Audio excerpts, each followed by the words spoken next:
applauded. I think applaud what deserves to be applauded, but at the same time, don't act like they're squeaky clean. Mm-hmm. Anyway. Right, cool. We are good to go. So, yeah, have I... Let's check. No, I did not. Okay, cool. There you go. Alright, so yeah, we're good to go. Hello, everybody. No, wait. With you, I don't share the screen because of the... What'd you call it, right? Yeah. Yeah, sorry. No, it's all good. Oh, it's all good. Sorry. Alright, now we're good to go. Sorry, I'm tired today, ladies and gentlemen. Hello, everybody. Welcome back to the Fire Emblem Darius the Conqueror livestream. Hope you're doing well, having a lovely, lovely day and a lovely Thursday. Good to see each and every one of you. Also, don't know if you're watching, but Ashley Olive, thank you for following after we wrapped up Spider-Man yesterday. Very, very much appreciate it. Mwah. And once again, Zane is here, the creator of this ROM hack, a good friend of mine, to help out with the co-commentary and talk me through the game. Good to have you on board, Hello. buddy. Hello, everybody. Good to be here. Yeah.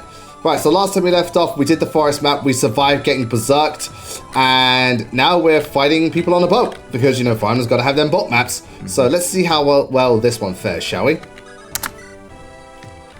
Should be We're on a boat, motherfucker, take a look at us. Indeed. And we're also going to steal, thing from this side. Too obvious joke is too obvious. Right. I don't know, I'm not fast enough, but hold on. Hold up now, I wonder. Oh, perfect. Good. Thank God I'm fast. And again, thank God for these mithril bows, they just slap so hard. Yeah, so we're trying to steal a red gem from that mage in the bottom left. Do we need it? No. Do we want it? Yes. So you've got money. Yeah, 5's nice, 10's better. Exactly. Money is also potentially very important coming up. Yeah, because you mentioned there's like an interlude towards the end of the game, so we probably want to spend money on a good amount of shit. Yeah. Money, ladies and gentlemen. Depending on the Fire Emblem game, it's either in abundance or in scarcity. Usually, though, Fire Emblem's very generous with money. Usually. Usually. Engage rears its ugly head. Conquest. Yeah. Conquest is like, money? Haha, fuck you. I mean, well, Conquest is, it's only if you don't have the DLC. Yeah, for Fates. Which I'm going to assume most people don't. Hell, these days you can't even get the DLC. Why? Because fuck you, Nintendo. Yeah. You know how it be. It's like, oh, you want to have access to online features? Heh, no. But Nintendo's perfect. Nah, get the fuck out of here.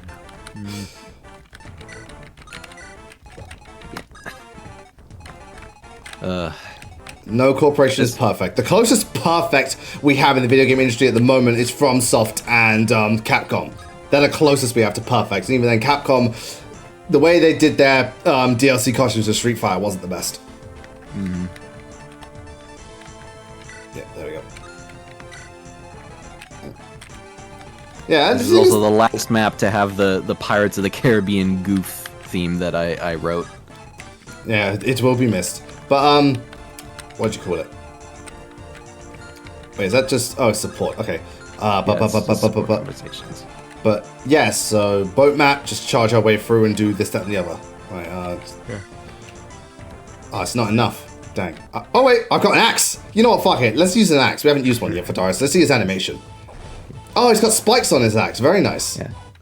That is cool. But it's based off of Hector's Armade's axe animation, which means he does indeed do the Hectorcopter if he gets it. No. Hectorcopter away. Oh shit! Nice. Oh, here we go. Hey, that's way more than expected. That is way more than expected. Nice adept proc.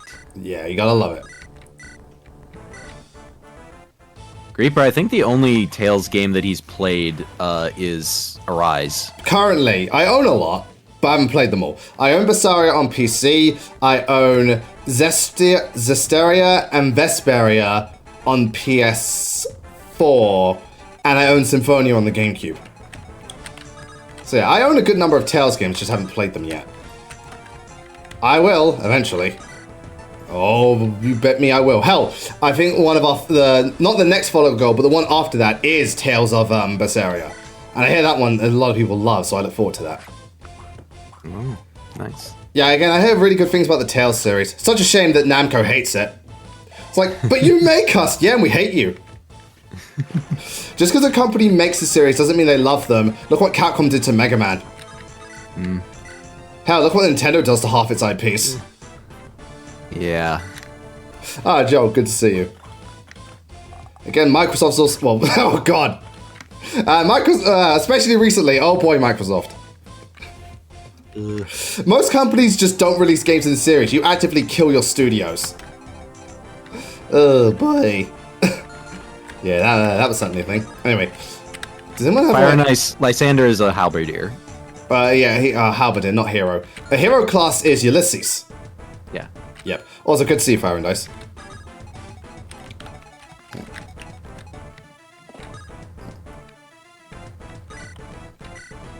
Right. Be able to nuke some of these guys. There we go.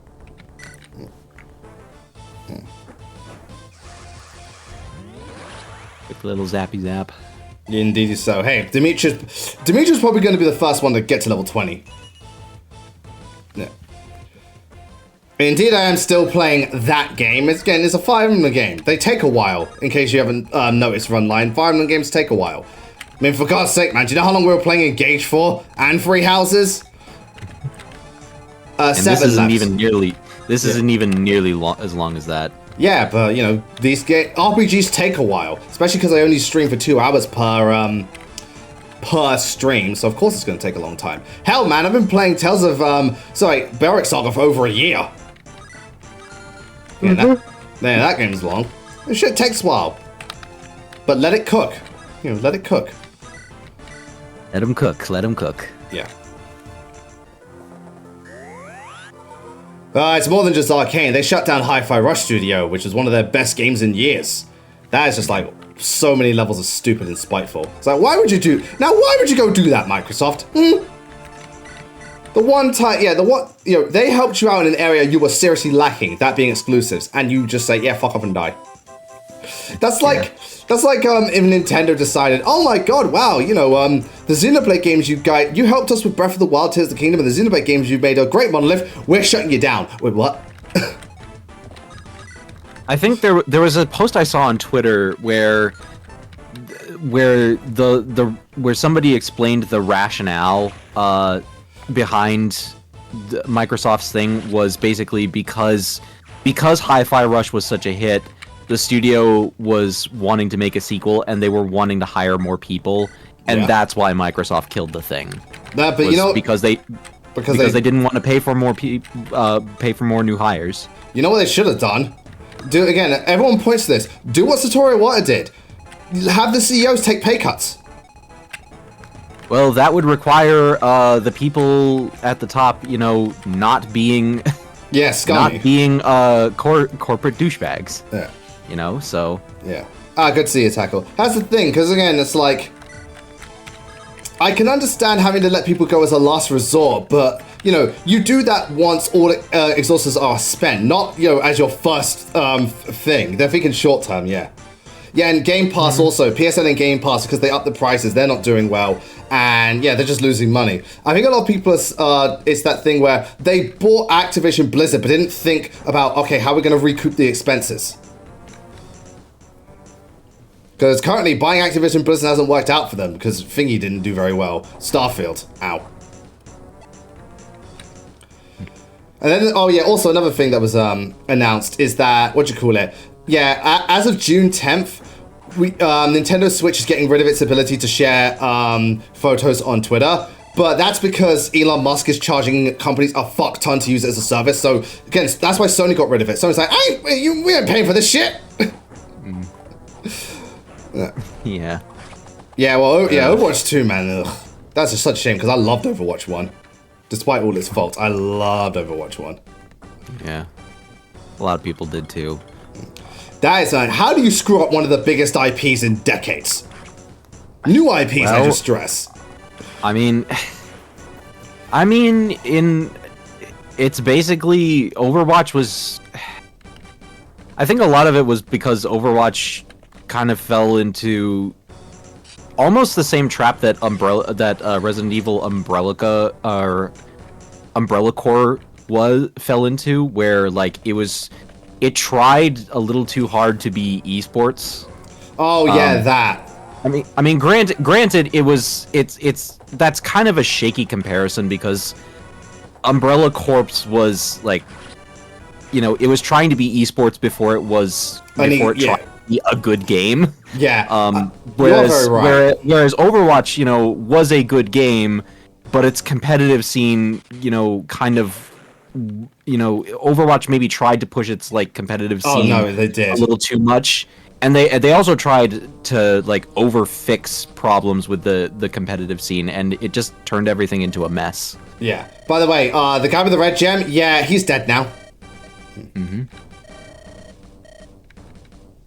But what should we call it? Yeah, but no, you are 100% right, Zane. The biggest problem with games like Overwatch and other Blizzard products is that they're trying to make them esports before letting the culture of the game fully evolve and then become an esport naturally. Oh, new units. Yeah. Oh, it's them! Yes. We get the queens. Queens in the front and the doms in the back. Mm-hmm. But yeah, no, again, they're trying to force an esport on Overwatch, and that ended up killing it. And obviously, they adjust the game so rapidly to overcorrect the esports scene. That's what happened with, like, so obviously, Dive was really annoying for a bit, where all the really fast-paced characters were winning. So Tracer, D.Va, Winston, Genji, they were all dominating. And so, in order to counteract that, they sent out Brig, who was so overpowered. That was the start of Overwatch's big downfall. Now, I like playing Brig. She's a healer whose gameplay style really works for me. But she was stupidly busted on launch, and so many people dropped off the game because, like, Blizzard just overcorrects all the damn time, and it's awful. Rather than letting things steadily, you know, take place and correcting it bit by bit, they do such extreme measures that, you know, it just ends up, it's like you fix one problem and create 10 more. But yeah. You are very much right. They tried too hard to make their things an esport. I know. Sucks too, because Brigitte has one of my favorite character designs from Overwatch. Like, all of Overwatch's designs are really good. Yeah. But Brigitte was always one of my favorites. Yeah, that's the one thing Overwatch has. Visually, Overwatch is outstanding. It's like, oh my god. Alright, we've got Mithril Swords and Mithril Daggers. I mean, we might get proc a crit with the dagger, so let's go with that. Yeah, again, when it comes to production values, there's no questioning Overwatch is one of the best ever. Really? That was 15%! Oh boy. Well, somebody doesn't like Overwatch. Somebody doesn't like us talking about it at the very least. Also, fucking hell, look at this base stats, baby. Yeah. They do have very high base stats. Yeah, I remember they're based in many ways. Yeah, I remember that in my showcase playthrough for this hack, I actually dropped using Yona and replaced him with Drusilla. How come? Part of it was because Yona's stats were honestly kind of bad, but the other part of it was I wanted to have at least one, you know, sort of late game pre-promote on my team. Well, Bishop and stuff like that. I mean, my Yona's not particularly good either. Also, I like how she's like she goes, "Mama." Aww. Yeah. But it turns out that despite Nostos, the city of Nostos having been destroyed, Atlanta and the Merlings actually were able to just barely get them underneath the waves into the city of Nausicaa, where the Merlings call home. And they've been in hiding, and once they learned that Darius was on the move, they swam around the northern coast of Isengard to intercept the Yearn Albion fleet. Yeah, sweet. And also Drusilla comes with the warp staff. Yeah, oh god, Drusilla is fucking based. Yes. Can you adopt... Hey, Drusilla, can you adopt me? It's like, the MILF game is strong! Reaper, I have not played Valkyria Chronicles, I've only watched other people play through it. Great game, and the best thing about it is you can get this game dirt fucking cheap these days. Like, legit. I think I got my version. This is the PS4 remaster version with all the bonus thing. I got it for $5 on Amazon. Is it possible to get it on the Switch? Yeah, that's, you can get one and 4 on the Switch. All right. Well, those are the ones that I'm most interested in playing at the moment. So I'd say probably look on the eShop, check the or check Amazon, look at the prices. Valkyria Chronicles is often goes on sale often. Very cheap game, definitely worth it. Definitely worth it. Right, now to kill the rest of you. Meh.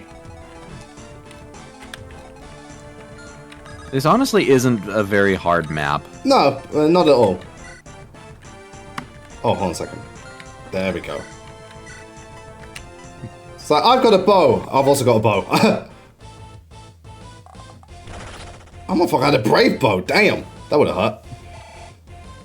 Well, if you can, again, like I said, to anyone who's interested in Valkyria Chronicles, it is on sale often, and you can get it on so many platforms. It's on Steam as well. So again, PC, Nintendo Switch, PS4, Xbox, or whichever. Valkyria Chronicles is there and waiting for you. Do it. Do it. Are those Griffin Riders? They are indeed. And they use bows. Oh, Anki's saying that 1 and 4 are available as a bundle. Yeah, you can get them as a bundle as well. You can get it as a bundle. So it's up to you. Do you want it individually or as a bundle? I say probably start individually. Start with the first one. If you really like it, get the third one. Fourth one. Oh, bloody hell. How do I... Oh, there we go. Sorry, they changed the layout. Do it. There we go. Like, yeah, Palpatine commands you. Do it. Play Valkyria, you will. Oh, hi, Horse. Good to see you. And Aqua, good to see you too. Do it. Do it. You heard him. Do it. Do it, you will. Right.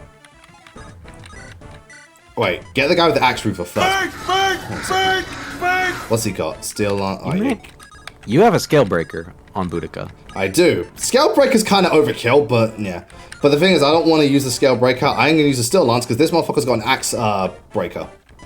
So yeah. Reverb, right. Or whatever you want to call them.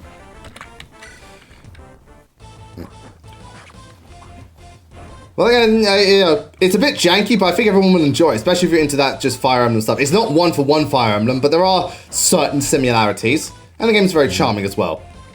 Yeah. I rewatched that playthrough of Valkyria Chronicles that first introduced me to the game by Omega Evolution, and I forgot just how good that game's story is. It's a really damn good story. Not perfect, but it's really, really damn good.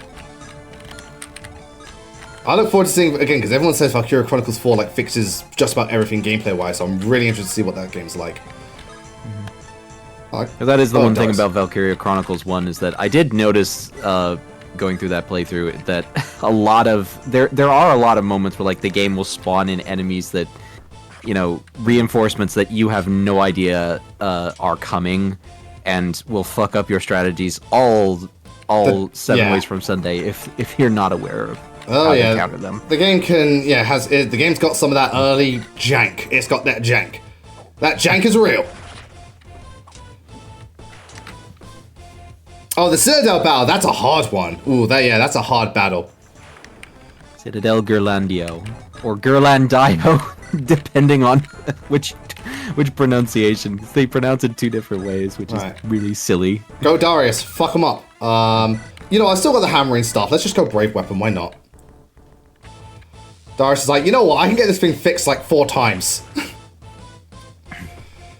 Seriously, this tone is very sexy. Yes, it is. Xenoblade Brain Rot, I mean, to be fair, the Switch, if there's one franchise that's loved being on the Switch, it's Xenoblade. Again, all that's left is X, and Xenoblade's issue, like, I've had the best fucking time on the Switch, more than any other Nintendo series. In terms of how well their franchise has done, comparatively. Because obviously, it's like, Xenoblade's like, I've sold over 5 million units on the Switch. Pokemon, oh, that's cute. It's like 5 mil. Oh, you know, if I sold 5 mil, Nintendo would have my ass. What's this? 5 mil? Where's the 10? Where's the 10? At minimum.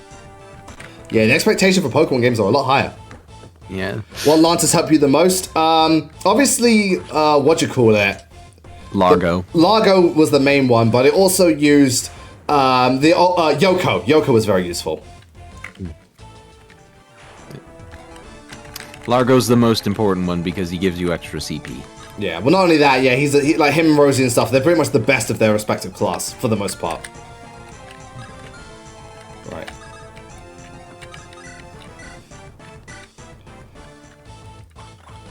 I know this bow isn't doing much, but fuck it. You're not moving. So I'm gonna chip away at you.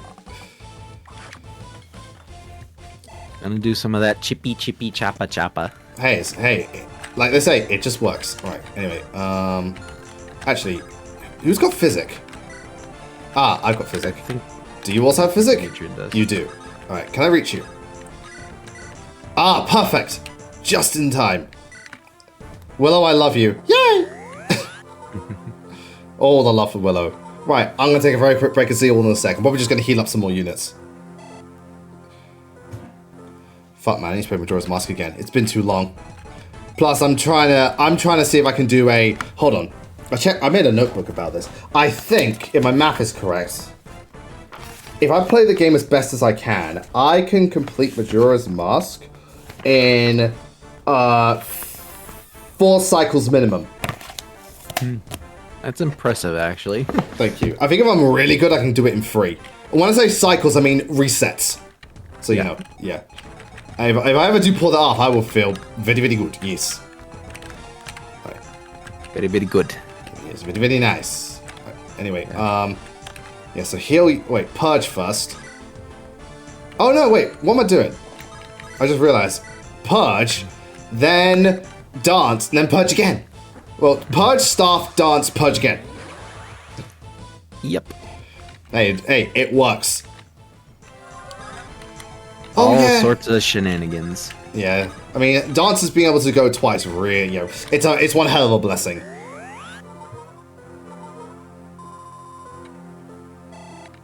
You see, ladies and gentlemen, this is the good shit. And I've got B-rank staffs. Hoorah. I wonder though, if dancers could get a promotion, what would you like? What would they do? If you went from, let's just say, yeah. The thing is that, Wait. Is it the most? Is that when it comes to, like, dancers getting a promotion, there is a animation on the resource repo, that is like the bard animation, the elfin bard, but he's on a horse. Okay. And I think that if I were to do a refresher that had the ability to promote, I would do it that way. Cool. So Hades is also playing Darius. Yeah. Oh, that's good. Hades, I hope you're having a good time with it. If Darius had promotion, if dancers had promotions, assuming that base dancers can do just dance, I think it'd be cool to have a promotion that maybe incorporates elements from other dancers. Like maybe a promotion where you get to dance multiple units, but maybe your movement's a bit more restricted to balance it out, or a dancer where you can apply buffs. Or, again, maybe a dancer where you get different types of weapons to fight with. Because dancers, despite not being strong, they do have some good stats, particularly speed. And it's like, oh, and also, depending on the game, dancers can be quite strong. Fire Emblem, Fate, Azora with a 60% strength growth. The fuck is up with that? Still confusing me to this day. Look, I know she's got powerful vocal cords, but this is ridiculous. It's very silly. Oh no, I'm being critical. Anyway. Darius, don't give up. Huh? Yeah. Darius never gave. Again, Darius. It's like, when did you stop giving fucks, Darius? That's just it. I never did. And look at my EXP grow.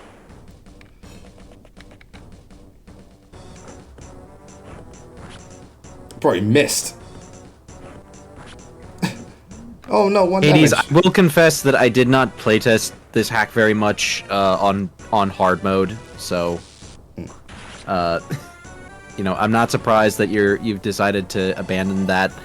And honestly, I'm not really happy with a lot of the level design of this hack, to be honest. But you know, I mean, I am at least glad that I finished it.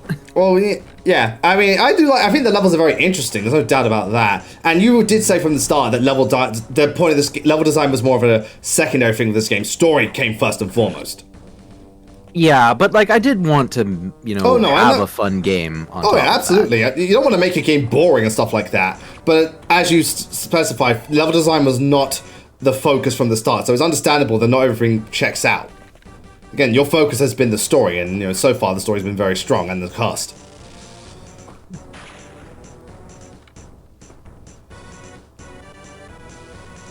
I will say though, again, all the classes are really fun to use though. That's really, really fun. Oh, I'm glad you think that. Trust me. I think that was. Go ahead. Yeah, that was one thing, is that I just wanted to make the classes really fun to use. Yeah. Trust me, fun classes in the Fire Emblem game make one hell of a difference. Just look at Fire Emblem Fates and Engage. They got really fun class systems. Darius is like, oh, fuck you, motherfucker. And one more. One more for good measure. Yep. Hoorah. And level up.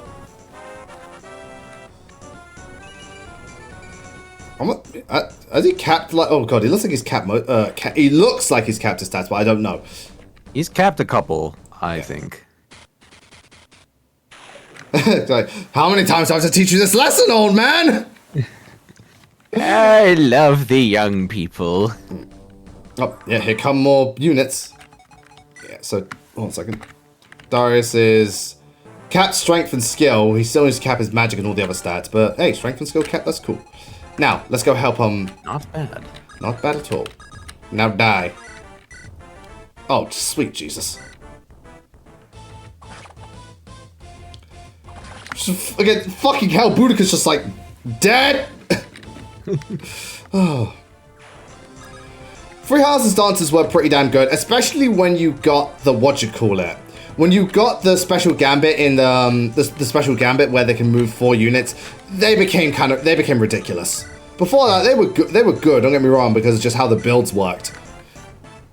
But yeah, And there is an extra gambit that gives them the ability to dance multiple people. I didn't know. You gotta. I think it's only in like Azure Moon, Silver Snow, and Verdant Wind, and you gotta visit visit the Opera House with Dorothea or Manuela.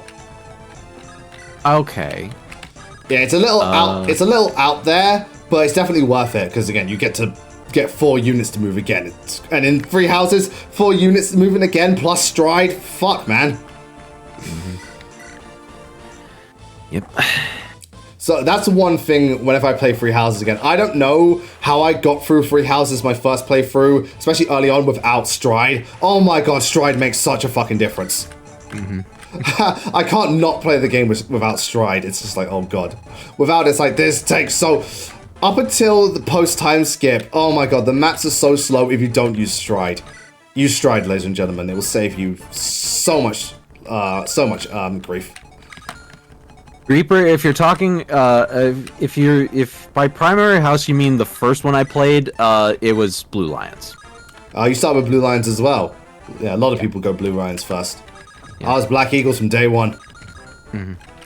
I started honestly. I think that Black Eagles is the house that you really should save for your last couple of playthroughs. Honestly, probably because yeah, it feels the least exhausting. So it'll be nice because again, for a lot of people, they play one, but trying to play some of the others, especially if it's like Verdant Wind and Silver Snow, it feels too samey and exhausting. Black Eagles is much more streamlined and different, so it has that benefit. yeah. You know, and that's good. That's good. Right. Oh, I think he's got warp. Hey, Targosh. Wait. I'm warping the right person. No, yeah, thank you. It's like, oh shit. Wait, what do you mean? Did Crimson Flower by accident? You can't do Crimson Flower by accident. If anything, Silver Snow's the accident. Crimson Flower is purely intentional. Oh, it's flabbergasted one period as a secret route. It should never have been a secret route. That was so fucking stupid. It's probably because it's like technically a villain route. Yeah, I get that, but when you click on the Black Eagles, you go in with the intent in wanting to experience Edelgard's storyline. You don't pick the Black Eagles thinking, I want to see what's going on with the church. Especially if you're playing through, like, blind. Like, they should have given you the option. You know, they should give you the option for both and stuff like that. Just maybe if you do that thing, it's a special scene where you can skip it for extra EXP, but maybe just explain more about Edelgard. shouldn't have been. It should not have been. What you call it? It should not been a case of you have to unlock it. That's just really, really stupid if you ask me. It is, as we like to say, rap-a-bum-dum, rap-a-bum-dum, rap-a-bum-dum. It's almost as stupid as selling Fire Emblem Fates as locked pathways instead of having the game let you choose and then lock the other one out and you have to pay for the other path. Oh, wait! Yeah, I'm sorry, that was still the dumbest thing they ever did. Choose your path, except not really. Yeah, it's... Sadly, time has, you know, made it very clear that it's purely a decision made because the games were smack dab in the middle of the Wii U era.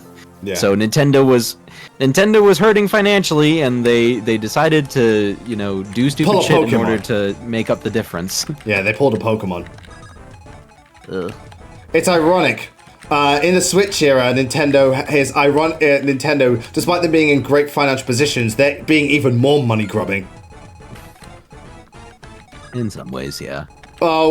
Mainly through their, in a couple of ways. One, first of all, they sold Tears of the Kingdom for higher than usual. That was like, how much? $70? I believe they sold it for $70, where most games are $60. But anyway, there's that. The amount they charge for the Nintendo Switch expansion pass is ludicrous. Honestly. Anything else? Not only that, but this is also the first time they've had to charge for an online service, and the online is shit. What else do they do? Their discounts for their first-party games are abysmal. Whenever a sale's on. Seriously, Nintendo's discounts are a fucking joke.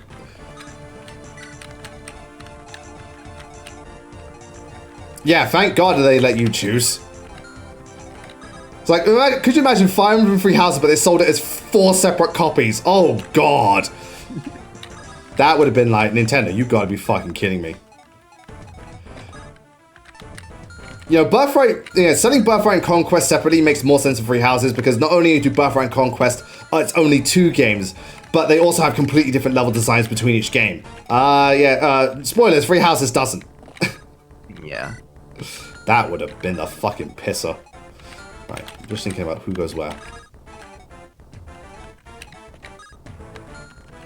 There you go.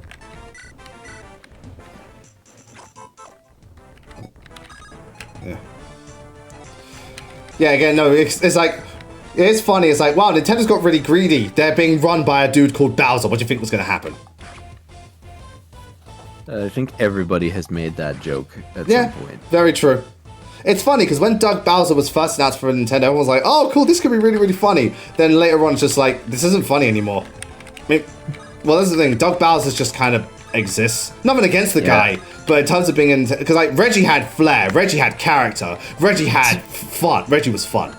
I mean, to be fair, Doug Bowser is the president of Nintendo of America, so exactly how much say he has in Nintendo overall's decisions is probably a bit more limited than you're giving him credit for. No, I know that, but I was also saying how, fair enough, like, he can't have too much influence, but, as thing goes, like, Reggie was probably the same, but, again, Reggie had personality, the dude had flair, he had charm. So that was obviously something, that was what we liked about him. We liked the Reginator. Everybody liked the Reginator. Yeah.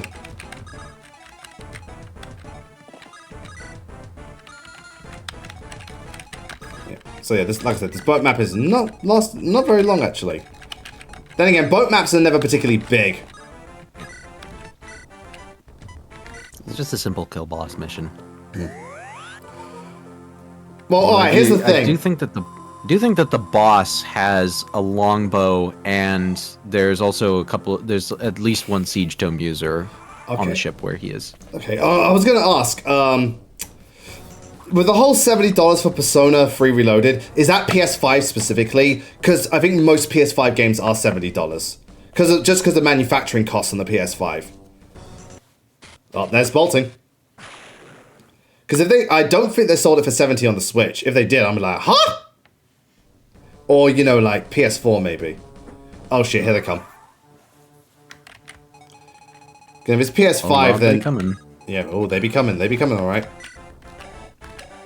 Hammer, rider. Oh shit, that guy's got a hammer. Alright, no way, I can survive him. I can take him. Well, no, actually, I can't because they got hammer and rider's bane. I can take you. Oh, there's a treasure chest, I just noticed. There is a chest. Alright, I'll deal with that in a minute. Just as an energy drop. PS4 as well? Huh. Damn, they are they are charging a decent amount for Persona. Whether or not it's justified, I don't know. The game prices are a really touchy and contentious topic. Because again, we don't know. We know that the budget for games is getting bigger and stuff like that, but they never tell us the cost to produce games. We're told about film budgets, but we're never told about game budgets.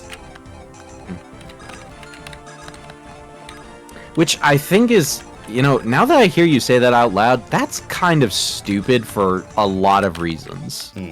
I think it might be because maybe game budgets keep inflating, especially if you're maintaining a game. But, yeah, that's... But at the same I guess time, that's fair. But at the same time, I doubt the budget gets much bigger for maintenance as opposed to just the initial cost to produce.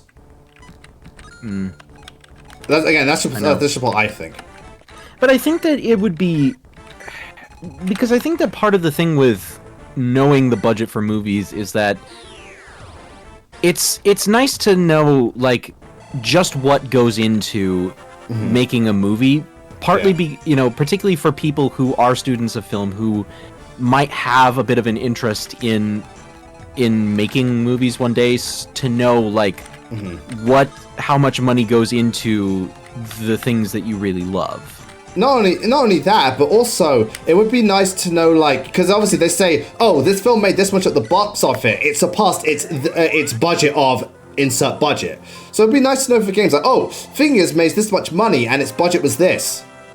Yeah. It would also make it more like, you know, it would make it so that it's less about, so it would also give us an idea of just how well a game has to sell in relation to its budget. Because, you know, some games, they sell certain numbers, but it's not enough. Like, for example, Fire Emblem selling 2 million copies is great. Final Fantasy VII selling 2 million copies, that's a detriment. So it would be nice to know why, because it would be nice to know how expensive these games are.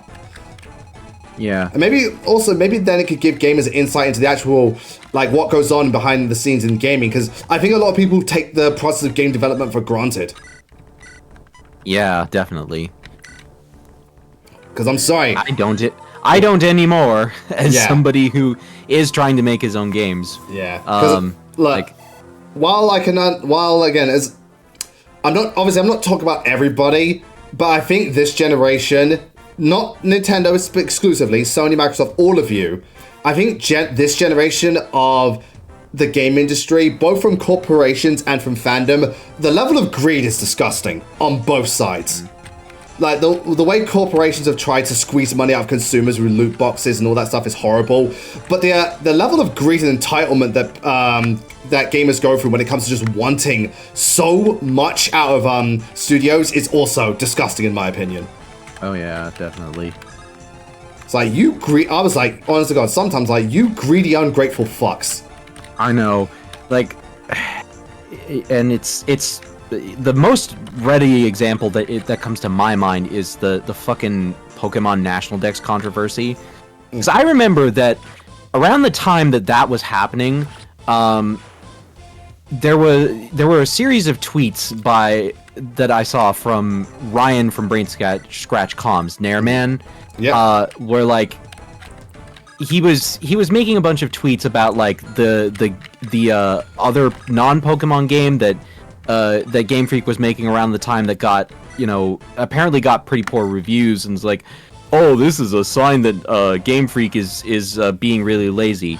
Or he would talk about, you know, tweets that Game Freak made were like, you know, there'll be some Pokemon that will come back in other Pokemon games outside of Sword and Shield. Is like, that's not an excuse. And, like, I have never wanted to jump down a man's throat and deck him more than I have watching those tweets, because it's like, you do not know a goddamn thing about game design and what the process is like. So kindly shut the fuck up, asshole. I do get it when people sound really arrogant about it, especially because cutting the national decks isn't the worst. Isn't the worst thing they could have done. Yeah. Yeah, there are some times where people feel, it happens every now and then for many different things, and it gets on my nerves.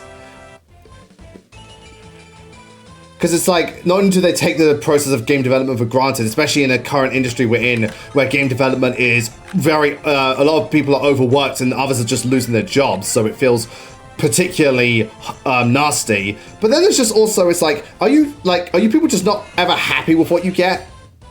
Like, oh, here's the thing, like, it's always good that you want companies to improve and do better and offer the best product they can. But at times it feels like people are just so greedy and selfish. Like, if it doesn't have this one thing, then the whole thing is a failure. Did you see that thing recently where people going around saying Super Mario Odyssey was shit? And I'm like, you gotta be fucking kidding me. I know, yeah. I was like, really? Odyssey? And even some people say, you know what? Nintendo released a bad Mario game, so they actually know what a bad video game is. How the fuck do you think Odyssey is a bad game? Yeah, I know. I mean, it's another case of like, I mean, in some cases it's passionate fans, they're so passionate that, they take any sort of perceived dip in quality as like an affront to them personally, which isn't the case. Yeah, and a lot of them get really defensive about bad behavior too. It's like, oh, if you're just a sheep if you can accept this because you don't care about, quality. Yeah. Again, that's very much Pokemon Sword and Shield. I think that perspective is bullshit, personally. Yeah, because the thing is that you have to be empathetic to game designers. And I've become a lot more empathetic to game design, even just by doing these ROM hacks, because I've said before, Darius the Conqueror, I did not spend all my time working on it over the year and a half it took me to finish the main story of this game, but it still took me over a year and a half, and it was a difficult process at times. So, and that was like basically doing the bare freaking minimum in terms of the game and the story, just because essentially all I did was like make changes to a handful of items, add a couple of new ones in, and basically just arrange pieces on a board. So I mean,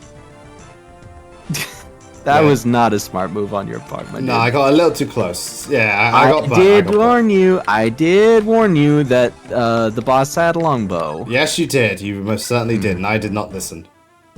All right. Well, anyway, I'll take a quick break, then we'll get back to where we were. Whoops.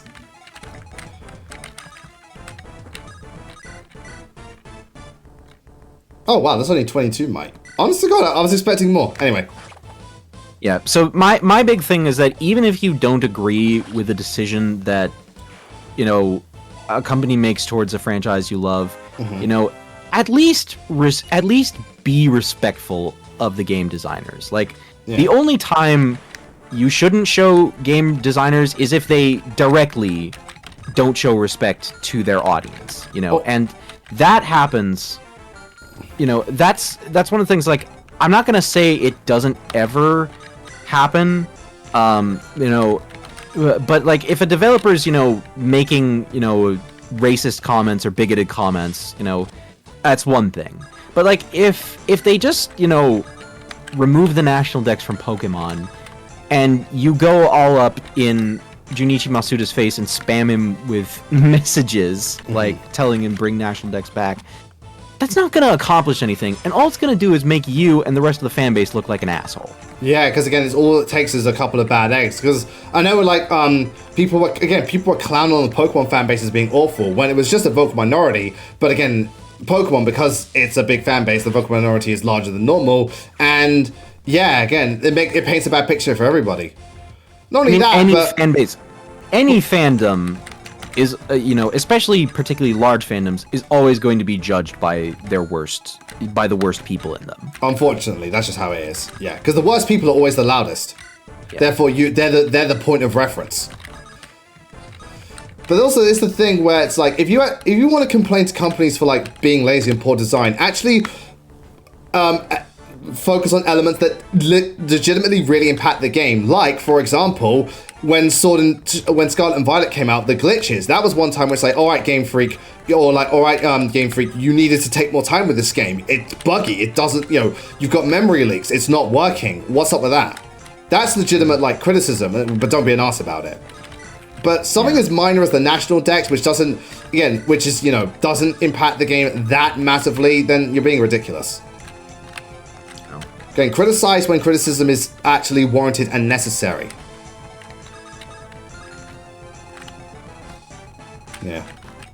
But again, it's also just some of the people where it's like, I know. Again, for me, it's also just other things where I just kind of slap my head when I hear people asking for certain things, and it's like, well, one of the best examples was last year. We got Fire Emblem Engage a couple of months later. All right, when's Genealogy Remake? Yeah. I don't know if you've noticed, but Intelligent Systems is another biggest team ever, and Fire Emblem games are usually 2 to 3 years apart. We're not getting one 6 months later. I know. I think people are really gunning for the Genealogy remake because of the whole ability to reforge broken weapons that Three Houses introduced. Well, also, Three Houses taking the time skip plot elements too. Oh, what the hell? Oh, okay. Okay, yeah, it was only 50% here, I was wondering. Huh. Okay, well the boss is right there. Oh, here come more of them. Right, let's go get the, whatchamacallit.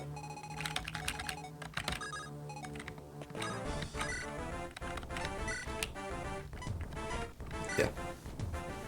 It just is what it is, you know, the gaming industry is just not in the best place at the moment. I'm not saying it's all bad, no, there's been great stuff with the gaming industry, from like indie devs, community-based things, as well as the fact that, you know, gaming is now, also, you know, gaming has now really branched out into mainstream media. Look at all the amazing video game adaptations we've got. You know, that is some good shit. That is some legitimately good shit. Actually worthwhile and respectable video game adaptations. Yeah, straight up. Really good stuff. Really good stuff. Yeah, no, not all of it's been good. The Halo TV series sucked, but, you know, you can't win them all. Alright, defeat the boss. That's the objective. I was gonna say, there was a Halo TV series? Because I did not... yeah, that was a Halo TV show. Yeah, that was a Halo TV show. It didn't work. It did not work. I believe it. The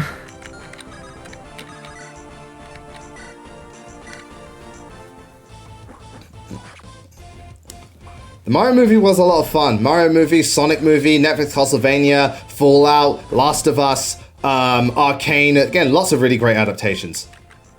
Good shit. Good shit. Right. Alright, let me just go warp thingamajig so we can get the treasure. Again, this warp stuff has been very useful. There we go. Let's have Master Chief take off his helmet every 5 seconds. God, you did no one watch Judge Dredd? Right. Is that the only one? That's the only chest, yeah. Gotcha. Hoorah.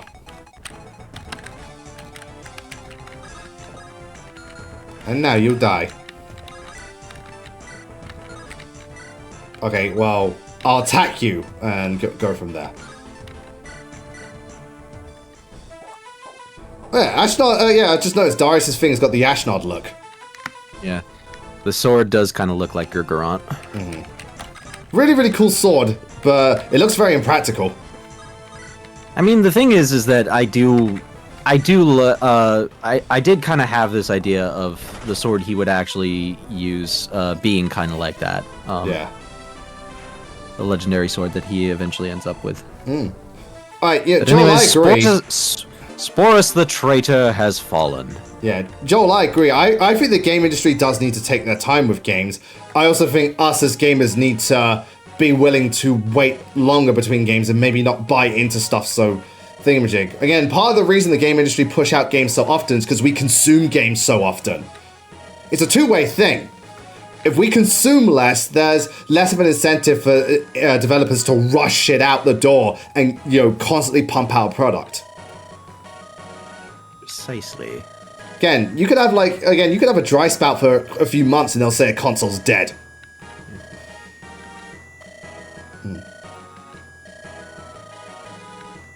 Again, when it comes to gaming industry, everyone has to do better. The devs have to do, the corporations have to do better, but we got to do better too. And I very much stand by the belief you be the change you want to be in the world. So if there's something you don't agree with in the game industry, act on it and stick to it.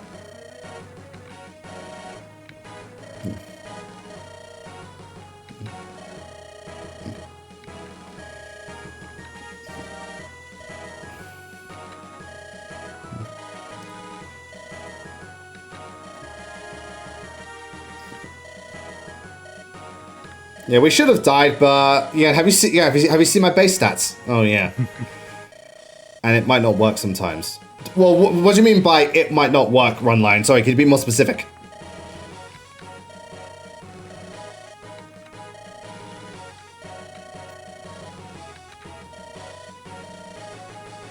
Oh yeah, well, again, that's fine, Creeper. If you're focused on retro games, then by all means. I'm talking more when it comes to people who engage in just kind of modern gaming trends. Which we all do. You know, for God's sake, we play games that are released recently. I mean, again, just last year, how many of you bought Tears of the Kingdom? How many of you bought Engage? How many of you bought Octopath 2? How many of you bought Baldur's Gate 3? How many of you bought Super Mario Wonder or Super Mario RPG? How many of you bought the Xenoblade 3 DLC? And how many of you bought the Pokemon DLC?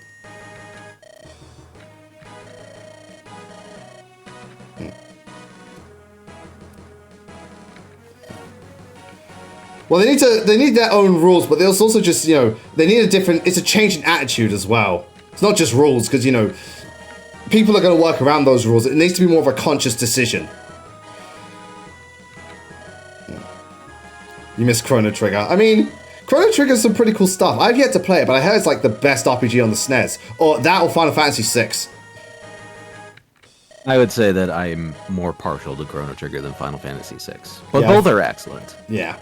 I think more people these days do prefer Chrono Trigger, but, you know, Final Fantasy VI is still incredible.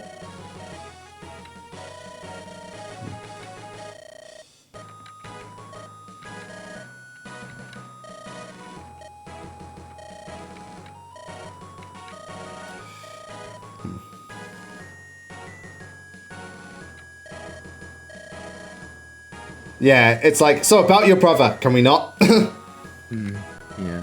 Yeah.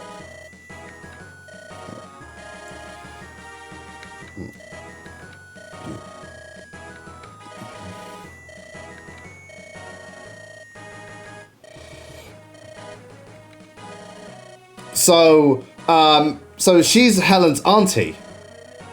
Yeah. Oh, damn, man.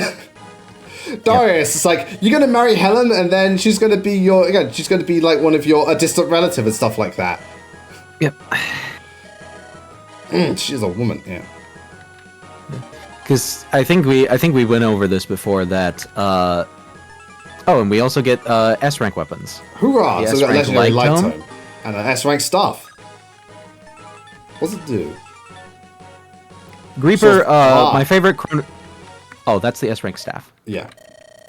Greeper, my favorite character from Chrono Trigger is Frog.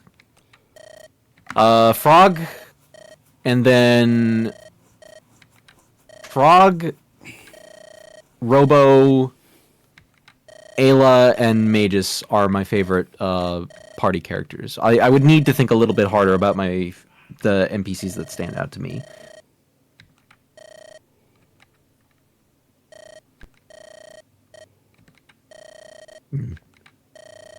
We have this scene.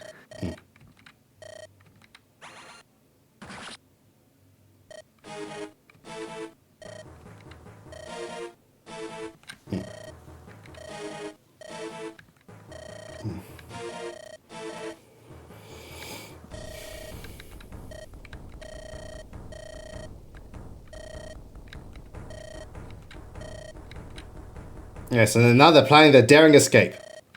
Mm-hmm.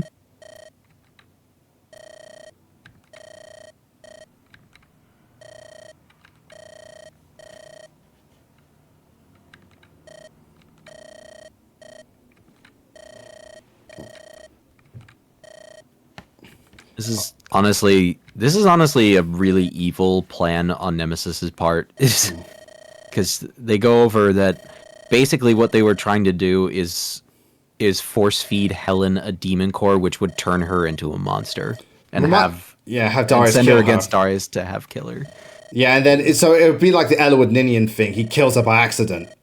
And obviously, if that happened, Darius wouldn't be able to live with himself.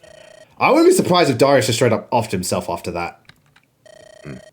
Because again, like he's doing this, Helen means a lot to him, and him having killed her and stuff like that, that would really, really hit Darius. Because Darius is already haunted by some of the people he's killed, and now it's the woman he loves. It's like, oh shit, man.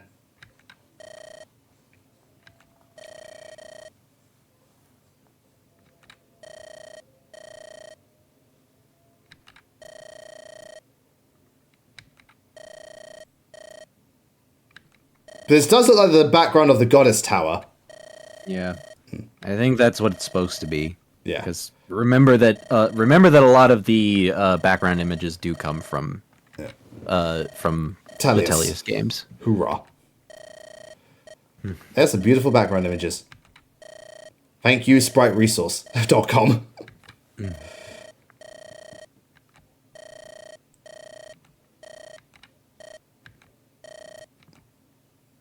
Alright, cool. Now we're going on chapter 21, so I'll take a quick break, then we'll come back, we'll go forward with this chapter and talk about any other stuff that needs to be discussed.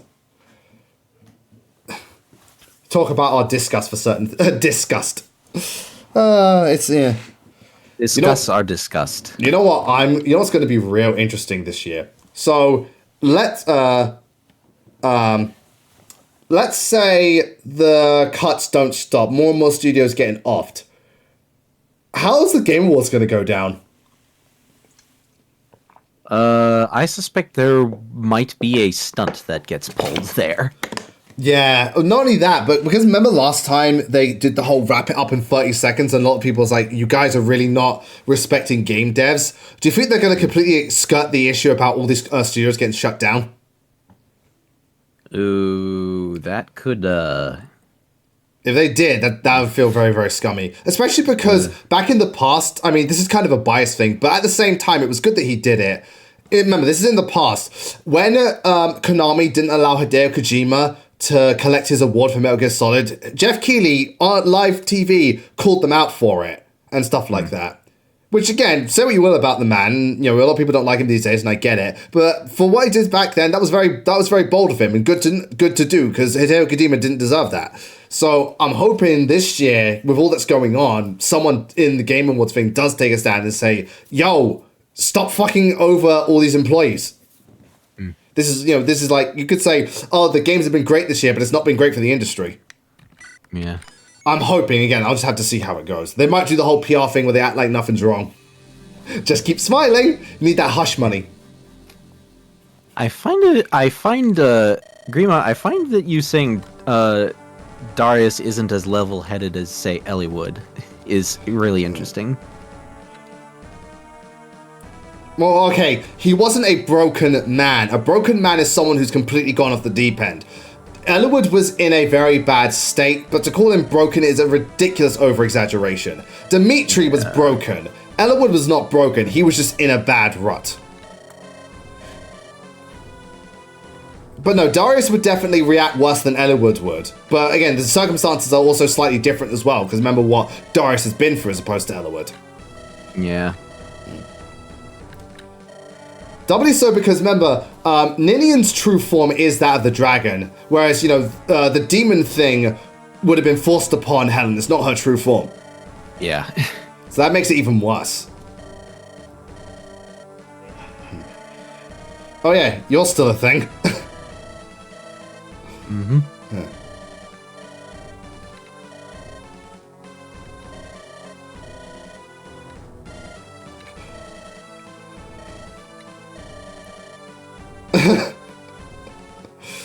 Projecting a bit, are you, Commodus?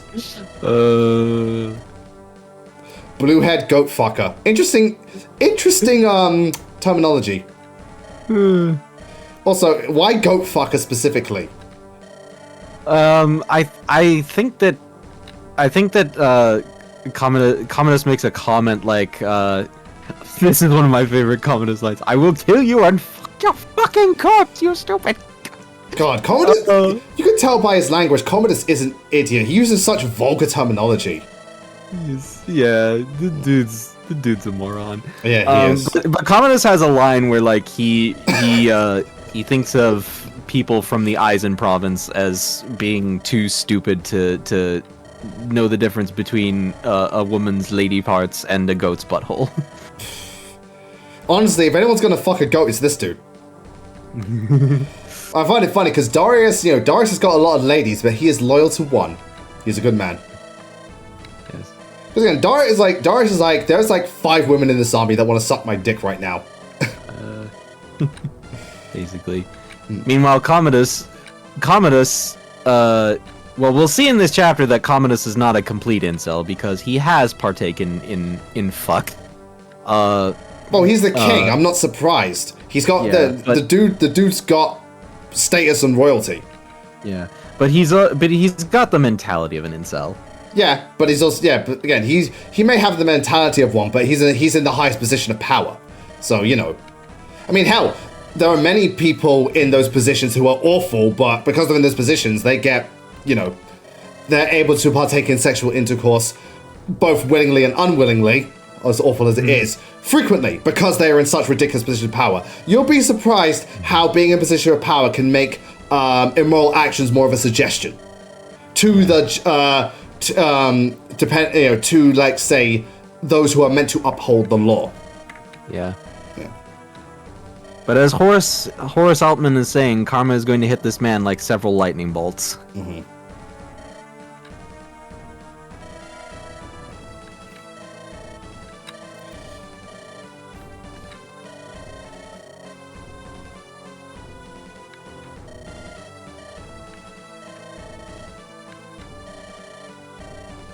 So these two seem like relatively good men. Relatively. Yeah. We have Quintus here, who is the nephew of Octavius. Okay. So it's like uncle.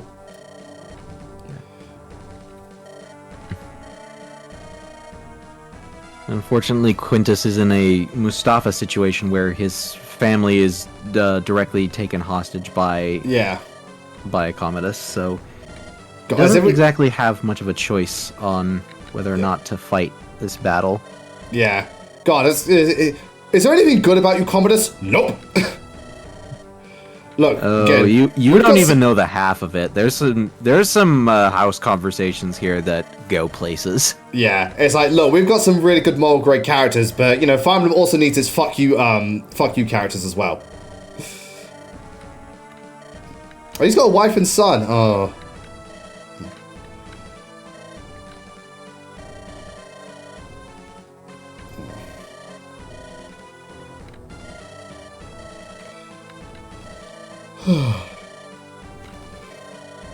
It's gonna feel bad getting rid of that dude. They seemed like good men on the wrong side of history. The Camus, if you will. They very much are. Yeah. Yeah. So I thought it was Camus. Well, we all thought it was Camus. Well, that's the thing. I know people want him to be recruitable, but does it make sense for Mustafa to be recruitable? He is loyal to Pleader after all. I know. Because remember, just because you want a character to be on your side doesn't mean they should if it's out of line for them. It's like, for example, people saying, oh, why can't we have Hilda in Black Eagles? Because it's out of character for her to be in the Black Eagles. Yeah, she can join Dimitri, but that's because of their moral alignments. She's not loyal to Claude, but she doesn't align with Edelgard's views. It's the same way. Originally, Flame, there is actually data to show that you could S-rank Flame or Sephiroth in Crimson Flower, but they changed it because duh! Mm-hmm.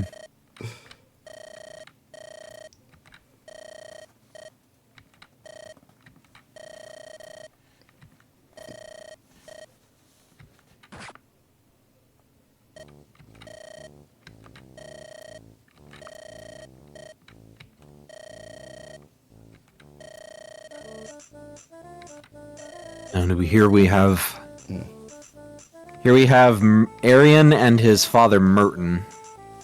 They don't seem like the most pleasant of folks. They really aren't. They're both kind of scuzzy, but they are the enemy of our enemy, which makes them our friend for now. Yeah. For now.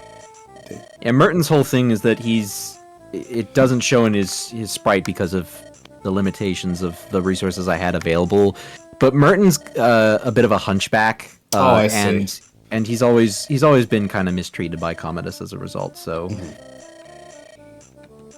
although I will say that whenever I get around to the sequel to Darius the Conqueror in 20 years, you all are going to hate Merton very much. Okay. He is a very bad man. Yeah. It's like, look, we can only cram so much evil into this game. We're going to save the rest for the sequel.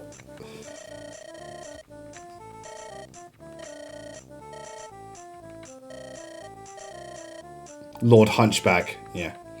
It's like, I'll have you know that Disney movie is great!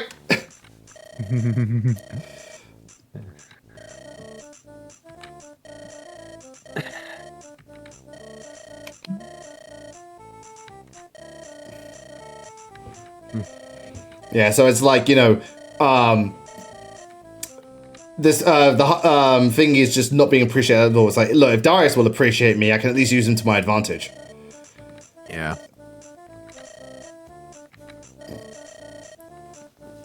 The adults are talking. Shut up.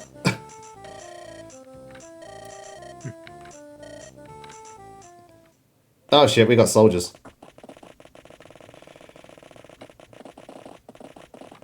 Oh, there's a lot of them. Yep. Yeah. Quintus, yeah. I feel bad. I'm gonna feel bad killing this dude. Damn you, Commodus! Basically, yeah. But hey, that's the whole point. It was supposed to be sad about killing some of these people. Remember, like, that time Darius had the conversation with the other dude, and it's like, you know, I respect you a lot, Darius, but, you know, we gotta fight. Yeah. I know that, the thing is that I find that there's some discourse nowadays around the concept of the Camus archetype villains, and a lot of people seem to really not like Camus archetype characters.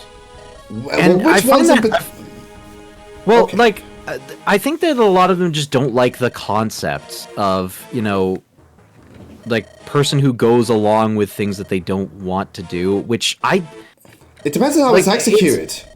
It's one of those things where it's like, I'll admit that a lot of Camus archetype characters in Fire Emblem kind of don't work for me, but I think that does ultimately come down to a combination of execution and them just not really being that interesting. Because the thing is that you know, I think of bad Camus archetype characters. I think of original Camus, well, which is a little bit 50-50, because, you know, he was like that's just a case of Shadow Dragon not really going into a ton of detail about with its characters in general. You know, and there's characters like Selena and Selena from Sacred Stones and Bryce from Path of Radiance. You know, but there's some other ones where, like, they get enough development and their motivations are fleshed out enough that, you know, it makes sense to me, and I feel like they are strong characters. Well, a lot of people say Mustafa from Awakening, they really like him. Well, Mustafa was great kind of because he was a generic no-name, a generic boss in in the same way, but, like, if you're going to make, you know, a Camus archetype character, I think that they should have a little bit of weight behind their actions. Absolutely, because again, you want to feel bad for why you defeat them, but you also want to make it so that there was no other way, unfortunately. Yeah, Ishtar's a good one. I like Ishtar. She's one of the few good things about FE4 Gen 2. Bruni, again, Binding Blade did a pretty good with, like, Gale and stuff like that as well. I will admit, I like Binding Blade's Camus and so on. Again, but I think it comes down to execution. I know there's this stigma against, like, oh, why can't we just go back to having purely evil villains? And depending on the source, I can get it. But some things are designed where they're not meant to be purely evil. Because, remember, purely evil people, they're more so over the top and stuff like that. But not every property has to be over the top. You know, some are purposely not trying to be. They're trying to be more grounded. Hence, they're not going to go completely ham and all that jazz. It does come down to execution. But it's weird. Again, ultimately, it comes down to execution. It's the same way people are having a go at saying, oh, Fire Emblem should only have one pathway. Again, it just comes down to how it's executed. Having multiple pathways in Fire Emblem isn't a bad thing if it's done well. Yeah.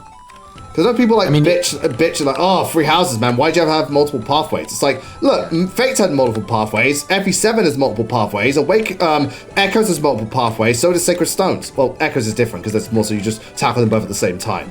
Yeah. You know, Sierra Mac, you make me think, because one of the things with Birthright Xander is that I kind of had this idea of like, yeah, it's a good concept, and I do think like the actual fight with him is pretty interesting because I interpret it as him basically wanting to commit suicide after accidentally killing Elise. Yeah. You know, and I think that that's actually really strong. Mm-hmm. You know, it's just that the rest of it getting there is kind of messy. But I had this idea of like, you know, part of the reason Birthright Xander, you know, comes off so bad for a lot of people is because, you know, he's kind of gone from, you know, Corrin being his family to immediately wanting to kill him. I'm like, how about have it so that Garen's the one who wants to you know, have Corrin be killed on sight, and Xander just wants to capture them and give them a fair trial. Yeah. Yeah, like Xander, because again, we've seen the type of man Xander is. He's tough but fair. He wouldn't just instantly want to kill Corrin. Yes, he'll feel hurt. There's no doubt about that. And you know, Corrin could test his patience, but he wouldn't go from 0 to 100 and stuff like that. Xander's not that type of person. He's not bitter. He's not petty. By the way, I was going to ask, is there any character we want to bring to this specifically for like conversations? Oh, yes, I've been bad about that. Darius and Crixus have talk conversations with Arian, the new recruit. Mm-hmm. We've got Crixus. And Darius and Crixus also have battle dialogue with the boss. Okay, so Darius and Crixus are the main ones. Yeah. Gotcha. Right, so anyone, because again, there's Pericles we had to drop, but I'm fine to drop Pericles because I want to use Drusilla for the rest of this. Because, damn, man. She's got that mom energy and she's powerful as shit. Right, so let me just sort out the weapons. I think the formation's good. Oh yeah, we got an extra secret book, so we can use that later. Wait, also, we're going to check if there's anything we can steal from anybody. There's no secret shops or anything? Nope. Right, warp. I'll hold on to it just in case. Because you never know with warp. You do indeed never know. Also, are there any enemies that are going to hit us with finger stars? I need to check the enemy. I need to check what the enemy has. I don't think that there are any status stabs in this chapter, but there's silence. There's one. Okay. Yeah, so there's silence. Just checking. There's a blue gem I can potentially steal from that dude. Are there shops around here? I think there are. Should be. Alright, so they do have a silent staff, so I'll bring... I think he's got restored, but I can never know one. Yeah, so there's one silent staff. Good to see you, Glenn. Right, yeah, there's an inn, there's houses, there's an armory, there's an arena, so you know what that means. And there's a shop, so yeah, we can buy shit. We're pretty good on items, but you never know, there might be some special weapons. Right, that's all good. Actually, let's get the hammering stuff, we're gonna need that.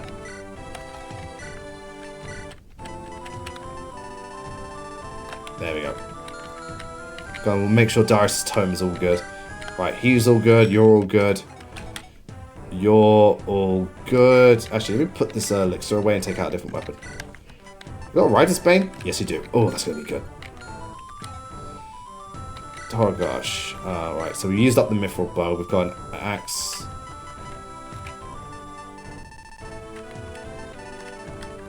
I might take the hammer. There's a couple of generals I want to just smack through.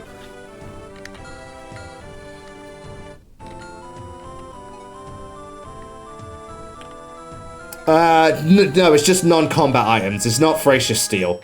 Or whatever it was. Do I have any more restore staffs? I don't remember. I do! Do you have any more restore staffs? Dude, you got restore staffs for days. Can you use them? Nope. Yeah, Retro Hack Nerd, this was only completed, like, at the end of last year. Yeah, good to see you, Retro Hack Nerd. Thank you so much for tuning in. Yes, this is a hack from my buddy Zane King Bahamut. He also did Black Dragon in the past.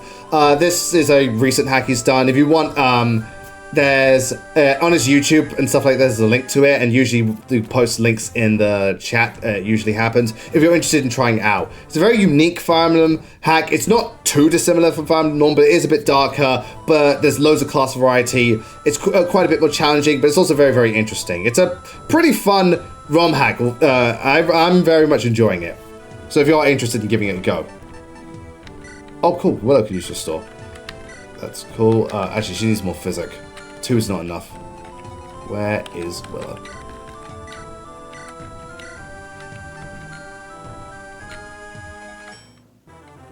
Oh yeah, Binding Blade. Oh boy. Now. There.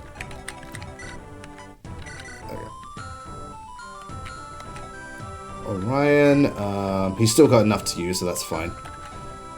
So she's got 2 restore staffs. Willow's got that. Demetria. She's got... Okay, cool. Rescue. Anything else? Yeah, she can use the light tome, but... No, she can't use it yet, actually. Alright, so we need to get her light tome rank up. Alright, cool. Sleep. Rescue. We've still got rescue. Unlock. Don't wanna... Actually, just use Mend. Rather than...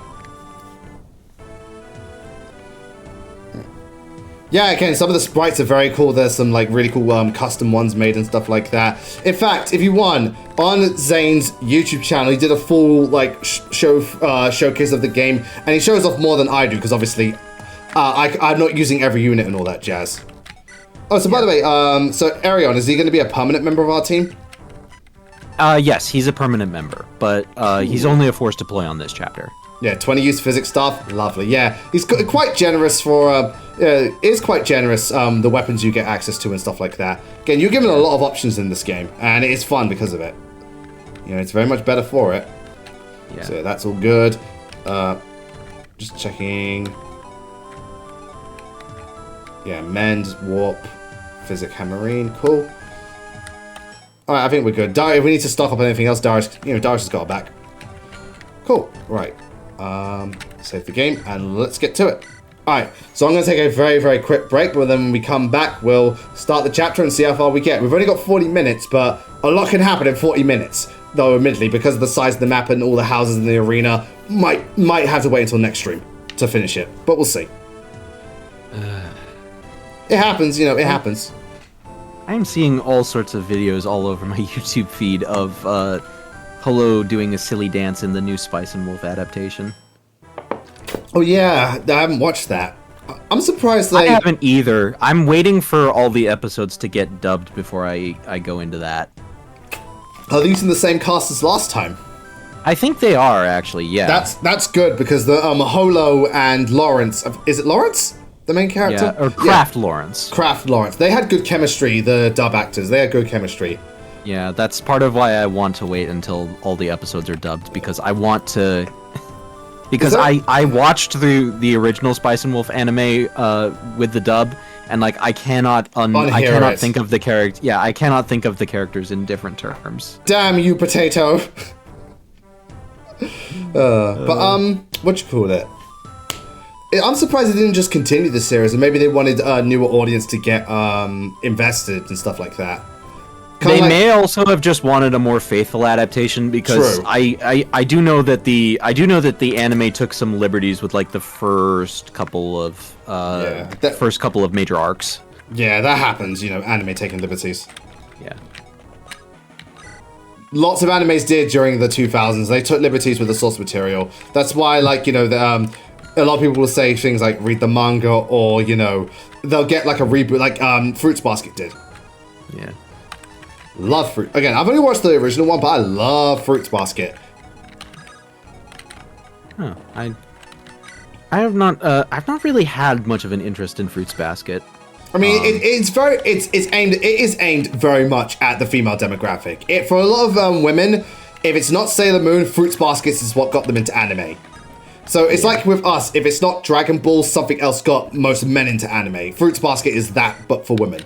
But but it is, you know, it's really, really good. Wonderful life lessons, very heartwarming story, and stuff like that. And also, I think it was one of Laura Bailey's earliest performances, because it was dubbed in like 2002, and it's like, how fucking old was Laura Bailey when she dubbed this? Oh wow. Yeah, I was like, the fuck? Yeah, that would actually be interesting to know. Yeah. It's like, Laura Bailey, how old were you? Yes.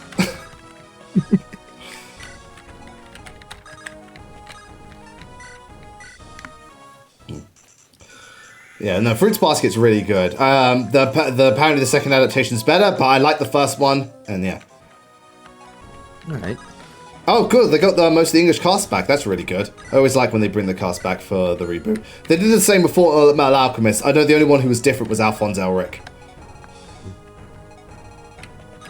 Alright, time to split these motherfuckers up. Divide and conquer. Yu-Gi-Oh got you into anime? A lot of people, I know about the, a lot of people get into anime because of the main ones, like Yu-Gi-Oh, Pokemon, Digimon, Beyblade, Naruto, all that jazz. Mm-hmm. Yeah, it was Pokemon, Yu-Gi-Oh, and Sonic X for me. Oh, it's interesting. Sonic X. Sonic X! Yeah. It's funny because it's actually one of the lesser Sonic adaptations, but, you know. Yes. It is what and it not is. just in terms of the dub, you know, the show has problems outside of the 4Kids actors. Well, because at the end of the day, even if you take out the 4Kids actors, certain events in the show are just like, what? Yeah. Like Tails falling in love with a plant alien. Yeah, I mean, it's a Sonic fan base. Are you that surprised? Yeah. Alright, so Killer Blow. And let's talk to Darius. So, how are you? Again, it's like, dude, you got a shit-eating grin. Get out my face. Yeah.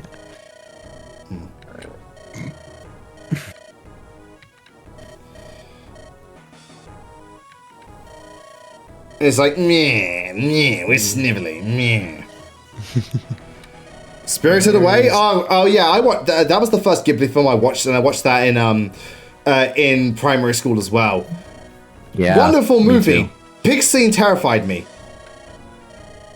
I was in, like, I want to say, like, either kindergarten or first grade when I saw that movie, you know, and it terrified me, but it fascinated me as well. Well, yeah, it is incredible. And it is still to this day one of my favorite movies of all time.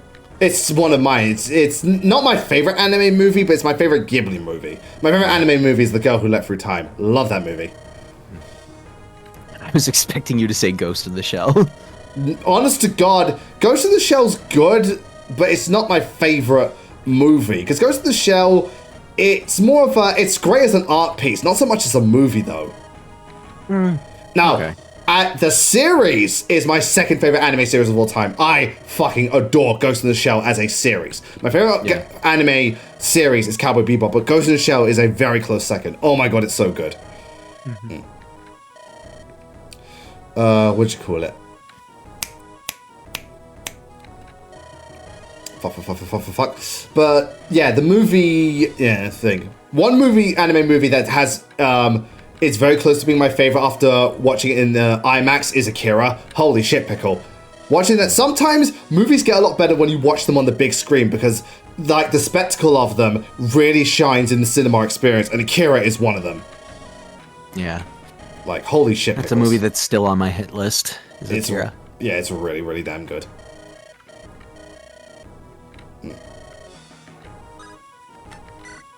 Alright, so yeah, just gonna chill out over here.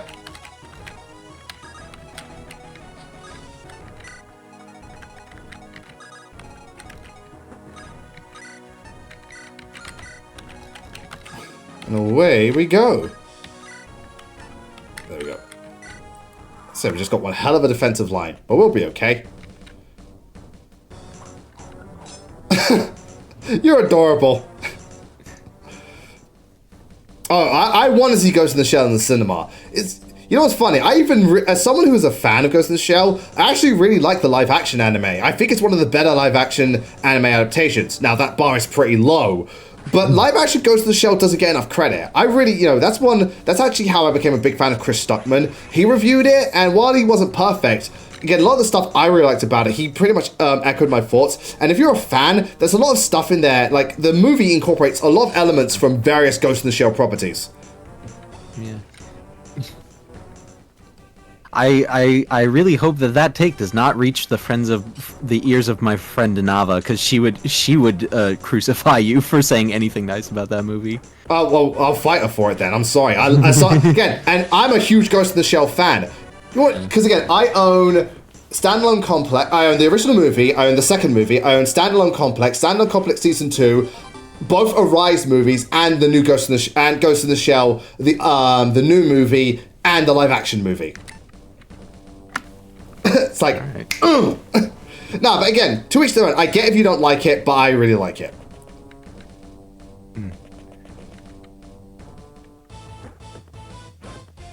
Will I die? No, I will not. Hooray. I have not seen the Slayer. The Slayers, I have not seen the Slayers. But I did get level up.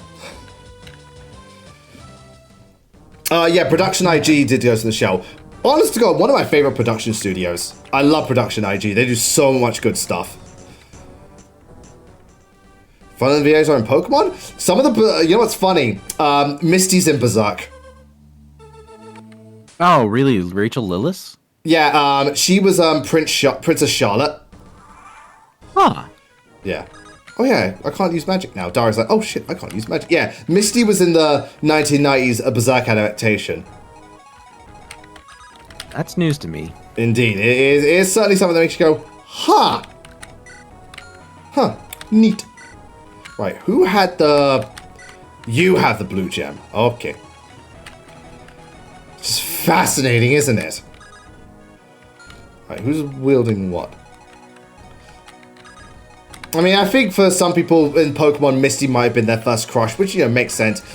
Usually, the first anime you watch, the girl from that is probably your first crush. If you start with Naruto, you probably had a thing for Sakura. If you started with Yu-Gi-Oh, you probably had a thing for Taya or Mai Valentine. Maybe. Perhaps. I'm trying to think, like... I have seen how it's moving... who my first real cartoon crush or game character crush was. Because it was either Zelda from Ocarina of Time or like I don't know if I was ever Misty, because I wasn't. Like I was more into May when she showed up in the anime. I have seen House Moving Castle. One of the better Ghibli films. I think to this day it's the best looking Ghibli film. The animation and the artistry in House Moving Castle is just thing.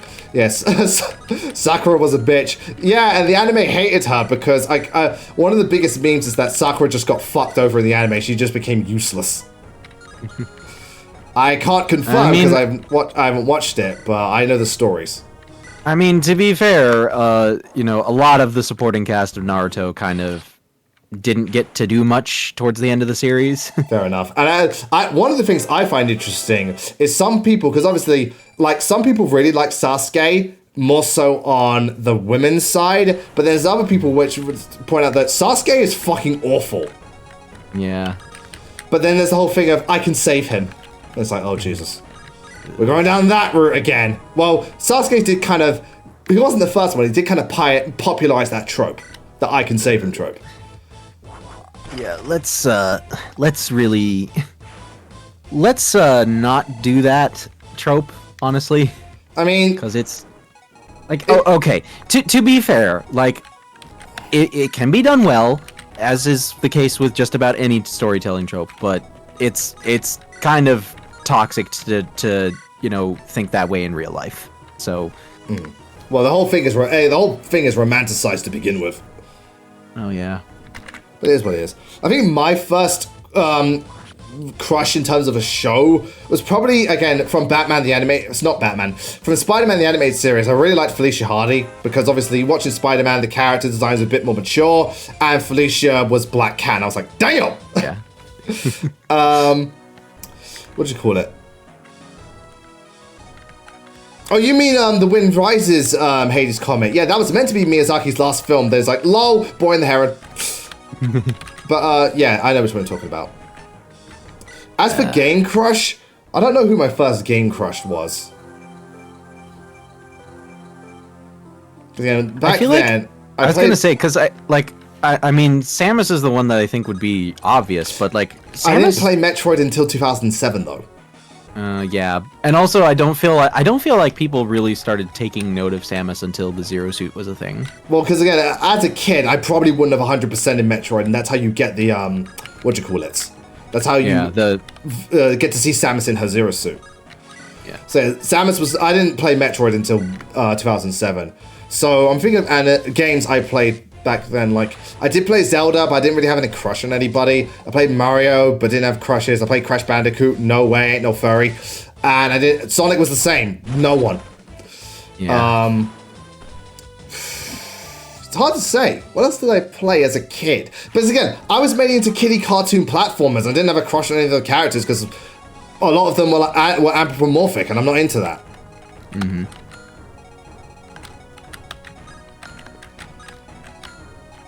I'd have to really, really think, like, go through my old game library. Maybe someone from, I don't know. Maybe Soul Calibur. I did play that when I was young. You know, maybe someone like, you know, Sophia or Xianghua. Again, I can't put my finger on it.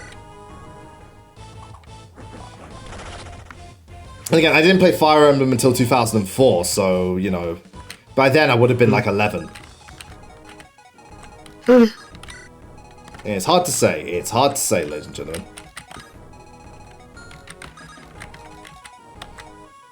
How far can this guy go?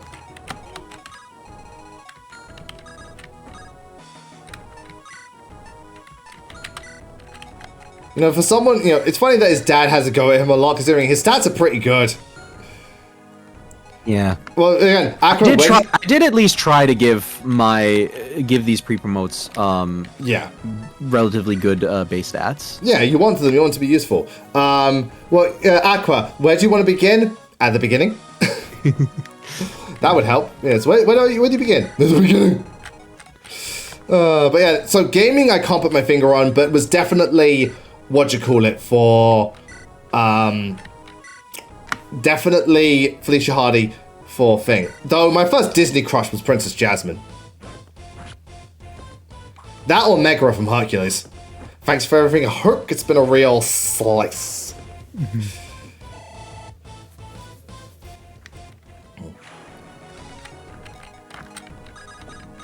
It's funny because I didn't actually watch all that many of like the Renaissance era Disney movies. You know. Until I was a little bit older, because I kind of thought of a lot of them as girl movies. I mean, again, a lot of them promote the whole Disney princess thing. Well, yeah.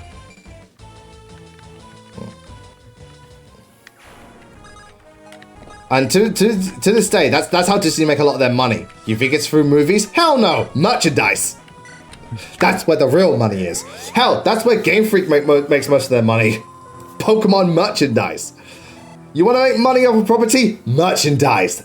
That's how George Lucas made millions. Because Fox thought Star Wars would flop, so George Lucas is like, can I have all the merchandising rights? They said, fine. And look how much money is made through Star Wars merch. Yep. Very first crush was despite not playing Persona. Oh, okay. Well, that's fine. If you watch the Let's Play of it, that's cool. If your first crush was Persona, that's really, really cool. I think, like, I do remember I did have a thing for Erica back in the day. I still have a soft spot for her now, but I also turned her into a meme. I also turned Erica into a meme. And then Disney owns Star Wars. Yes, they do now, but I still think, I don't know if George Lucas owns the merchandising rights still. He might have signed that over. Yeah, salty. It's like, oh yeah, I used to be your waifu, then I bitch Sumia came along, and then you got drowned in Camilla's tits, and then there's Dorothea shaking her hips, and all that stuff! What do they have that I don't? A strength stat. And there's like, they have a strength stat, and Dorothea's strength is shit. It's still better than yours. Yeah, poor Dorothea. Her and Marianne only have strength caps of 30. Which for 3 houses is dog shit. But at the same time, it's like, why are you using... The only one I can understand for strength is Marianne, because she can run, like, the builds a bit better, just because, you know, that sword proficiency and all that jazz. But even then, Bloodgang is magic-based, so it's like, just go with magic. The good old Blutgang. Yes. Gotta love it. Gotta love it. One of the better heroes relics. Yeah, well, Dorothea makes up for it with many things. Magic, charm, spell pull, titties, and that voice. I always find it a cool detail when, like, you know, there's a character that can sing, and not only can the voice actor do a really good performance, but they also have pipes on them. Uh-huh. Yeah, that is what we like to call pretty cool. Yeah, that's cool. Hold on. Let me give you barrier, actually. There we go. Give you a good old barrier. Salty Erica will never not be funny. She does have a cool hat. Not to mention, Dorothea also has a cool hat.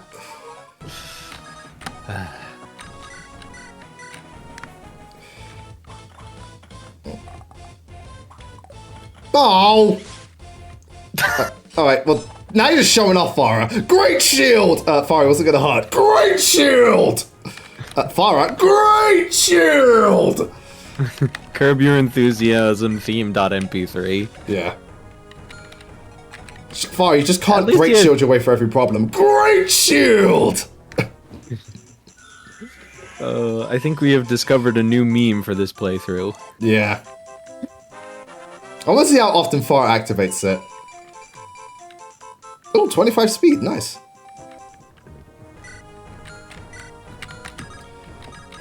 Wait, what am I standing point blank for? Well, it doesn't actually make a difference. Oh yeah, Fire Emblem 4's Great Shield sucks. Trying to fight bosses on the thing, it's like, oh, for fuck's sake. Yeah, that is a pain in the ass. Does it have a really high proc rate in FE4? Yeah, it does, and it's annoying.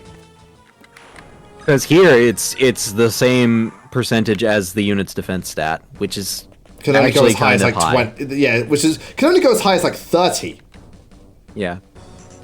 But at the same time, you know, Oh shit. oh, that's some hog shit. That is some hog shit. That was a 3%, you motherfuckers. Oh, yeah, well, we went back a chapter on this one. Anyway. Oops. So we're gonna act like that didn't happen. Because it didn't. Yeah. You saw nothing!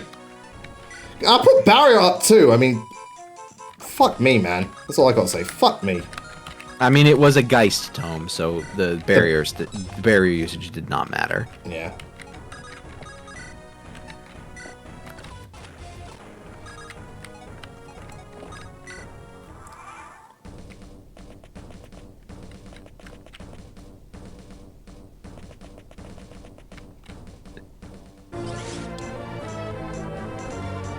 Oh, thank you for the bits, Creeper. Hey. Great shield! Right, I hit by something. I wonder what they did.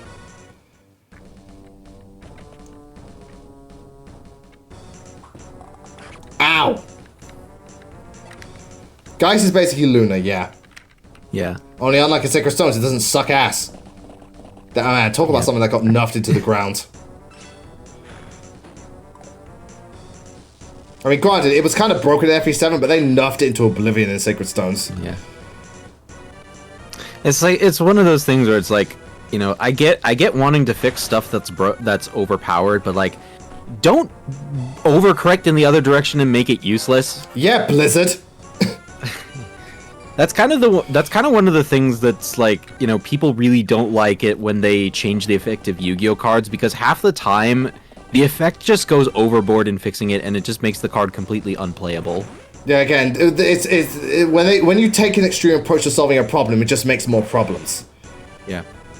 And it's usually completely unnecessary too, because because a lot of times they'll do it for cards that their effects are kind of on the way out of being Meta. super relevant. Like like Goyo Guardian was kind of at a point where it was about to stop really being all that useful in competitive play, and then they decided to nerf it randomly by making its materials not generic for summoning. And it was completely not necessary because the card would have been bad even before that nerf. Oh shit! She got put to sleep. Huh? She did. Yeah, she got. Put it was because of the. It might have been black magic. He prop black magic or whatever it is. Yeah. All right, see you later, horse. We're gonna take a quick break, and we'll be back, and then we'll see how much more we can get done in this chapter. Yeah, it's like, motherfucker, put me to sleep. How dare you? Yeah, so... Okay, wake your ass up!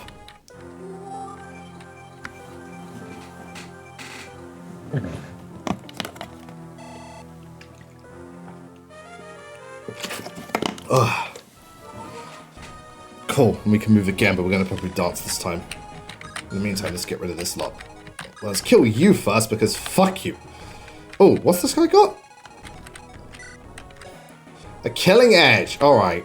Is he actually going to use it? I mean, he's got a choice between magic and a sword. Yeah. I have noticed that enemies tend to prefer the weapons that can attack from range. I mean, it's safer to engage. Yeah. Alright, see you later, group. I hope you enjoy Tales of Berseria. Alright, so let's pick off these two, and that should be no problem.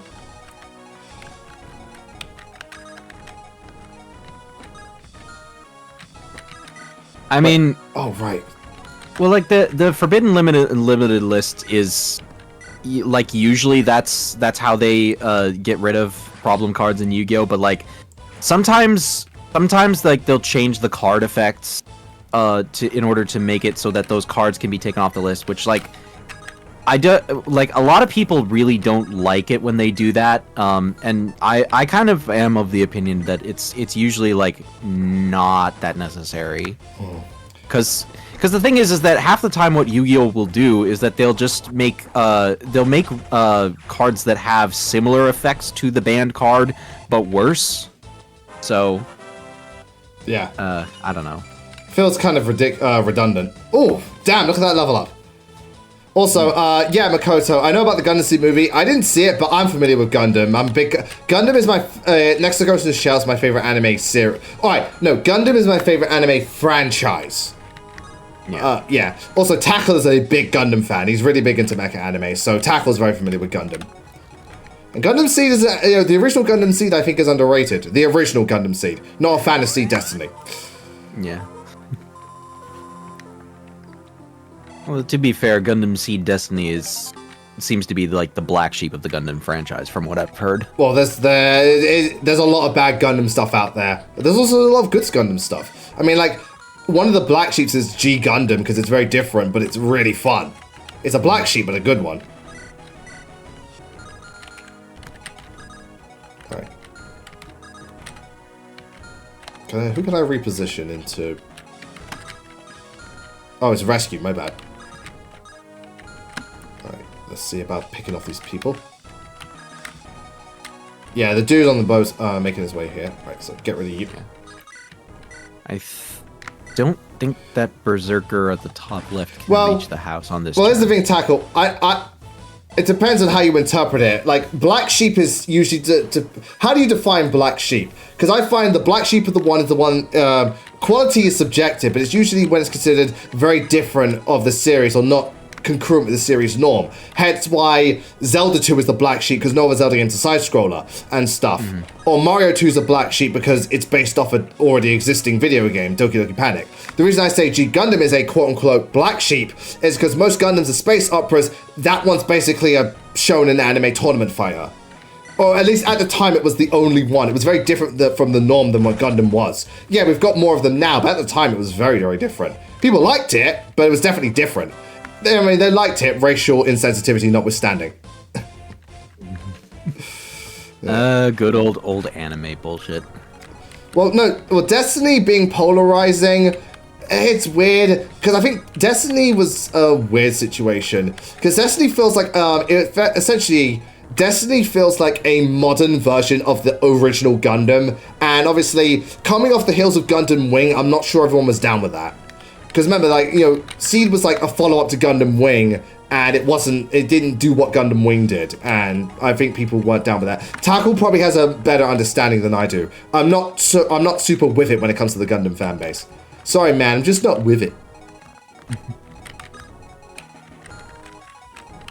Right, get him, Darius.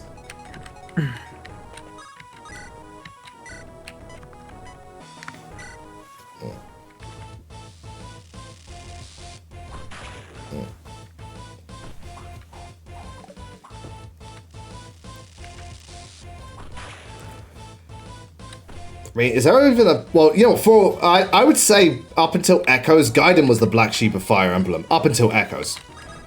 I mean, the thing is, for me, I've always kind of defined Echoes... defined the term black sheep both in terms of, like, not just it's different, but also, like, it's not really well liked. Mm-hmm. You know, so... You know, I would consider, in that sense, I would consider Fire Emblem Fates, you know, to be a black sheep of the series. Interesting. Or maybe, you know, or maybe even Thracia, because of just how weird it is. Who knows? It's...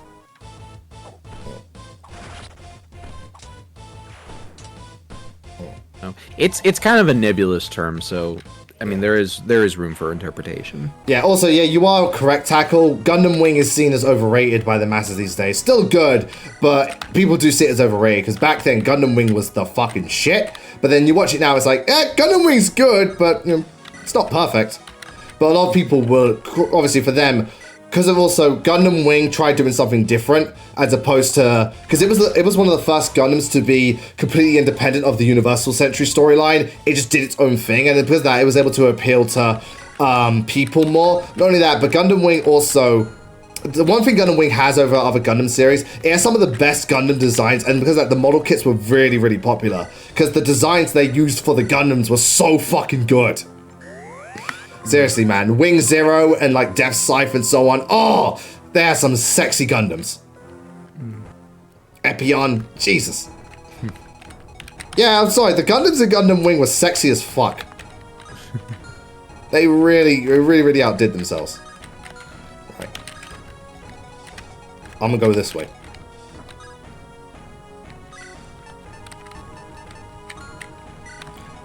Yeah, wing designs are dope. Gundam dope. Oh, I like her outfit. She's got the big cleric thing. Oh, it's lovely. Yes. It's made by the same person who made the male bishop sprite battle animation. Ah. Oh, wow. Bloody hell, my physics can reach for days. It's like, I'm halfway across the map. Don't worry, I got you.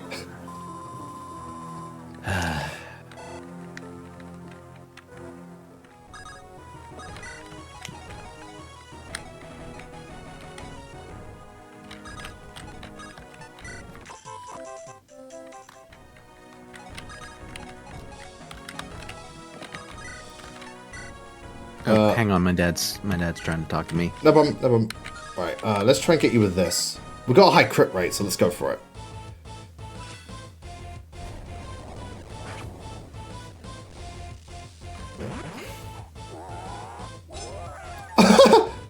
Fuck your Nosferatu. Now die.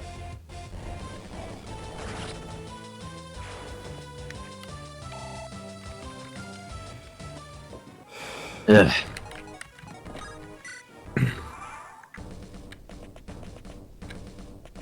Here comes the enemy. Yeah, I think the cavalry's here. Oh, why would you do this? I want to steal your gem. Speaking of cavalry. Yeah. All right, Darius. I'm not gonna say anything.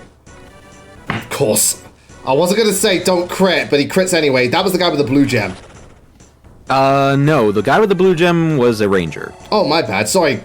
I thought, my bad. Yeah, he was on the elephant. My bad. Sorry, I got mixed up. The sprites were, they were right next to each other when they moved. That's why. Hey, I learned a skill.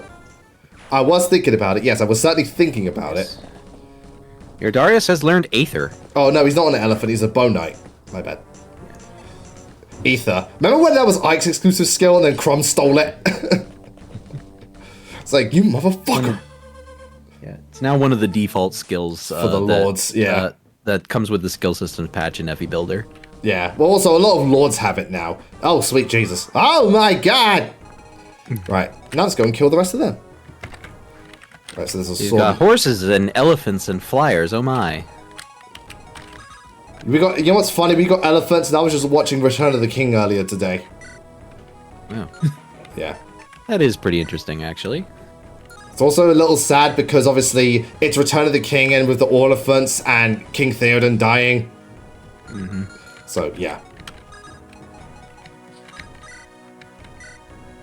Good, we can one-shot this dude. Damn! Zane, I think he's dead. God damn. Yeah, we do have the arena indeed to make money. Here's the thing, it's not, money isn't even the problem, it's just the principle of stealing shit. It's like, we don't need the money, but we like to steal shit. Makes you feel good, you know? It just makes you feel good. I mean, to be fair... Danny Doyle, it's like that video by Danny Doyle, stealing is good in Fire Emblem. Oh yeah, absolutely. Yoink! So it's like... Hell, Lysithea stole Lorenz's relic from him. Yoink! Yoink! To this day, that's still one of my favorite gags in Top 8 Golden Deer. Lysithia's just like, yoink! Vinny shits his pants in disbelief. I mean, let's face it, unless you purposely recruited Lorenz from a different house and didn't have Lysithea, no one gives phrases to Lorenz. No one does it. No one does it! Lysithia's just better with it. She's just a better unit. Well, better magic unit, better unit overall. Oh, you do? Yeah, well, you have a certain thing against Lysithea, don't you, Chaz? Also, good to see you. Thank you for tuning in. Oh, Choops, I actually watched one of your videos where it was talking about how to get how to exploit the RNG for bond rings in Engage. Because I've been thinking of going back and replaying that. You can exploit the RNG? Interesting. Yeah. Right, let's take you out.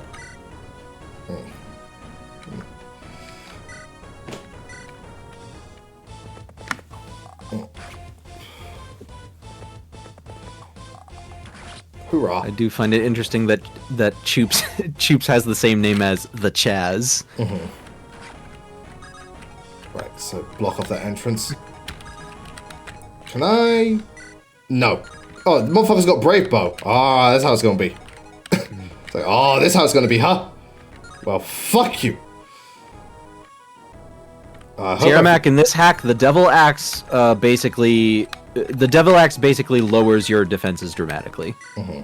It makes turns you into a glass cannon. Yeah. Oh, sweet, nice. Because the trade-off was I also gave it an insane amount of crit. Yeah. So again, it's all or nothing. You either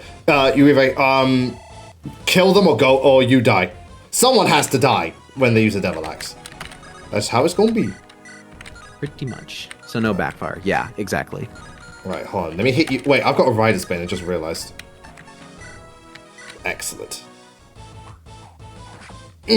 Excellent. Excellent indeed. Now we can kill him reliably.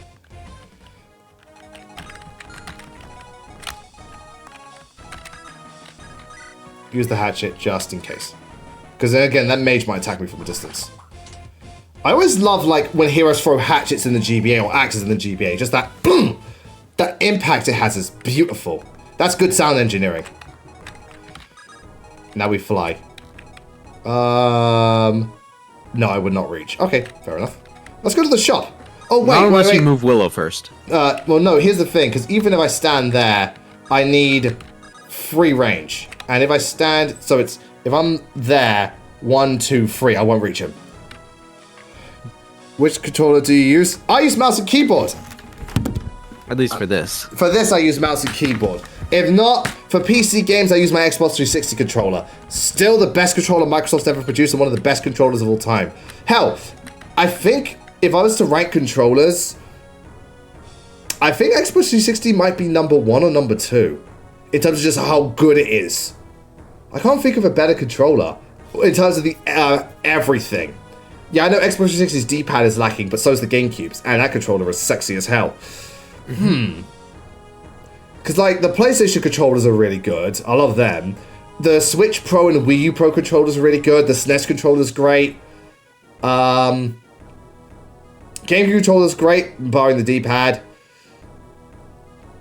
Yeah, I think Xbox 360 might be my favorite controller of all time.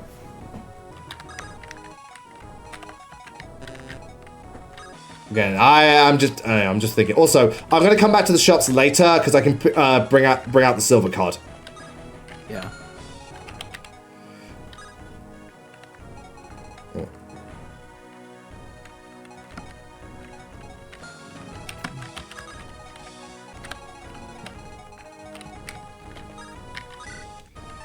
I see what you're saying, Chaz. Obviously, the secondary effect, that's cool. I think the main thing Lascivia has going for is the better spell pool. And generally better magic build. Generally better. Obviously, growths aren't fixed or anything like that. But, you know, it is what it is. Also, she has the advantage of access to better magic classes because she is a woman. And she has the discipline skill to get them faster as well. Yeah. Dark magic is horrible. I mean, the thing is, I mean, the thing is that Lysithia's bad defenses don't matter because you can keep her so far out of range using Thresis. For the most part, yeah. Not only that, but also just, I mean, the deployment is based on how you play, but all that stuff. But, like, again, I don't see how her spell pool's, like, particularly bad. You know, Dark Spikes is a great spell. Luna's really useful. And, you know, she's got, obviously, Miasma and stuff. Yeah. And it's not only that, but even Faith, she's got Warp. Warp is incredible. And she's got, like, you know, other Luna spells. So, again, when I say spell pool, I'm not just talking about dark magic, I'm talking about light magic, too. She's got one of the best spell pools, if you could consider both together. Yeah. Like, there are people with better reason pools. Like, Dorotheus is better and Constance's is better, but at the same time, Lasciv is really good at balancing faith and reason.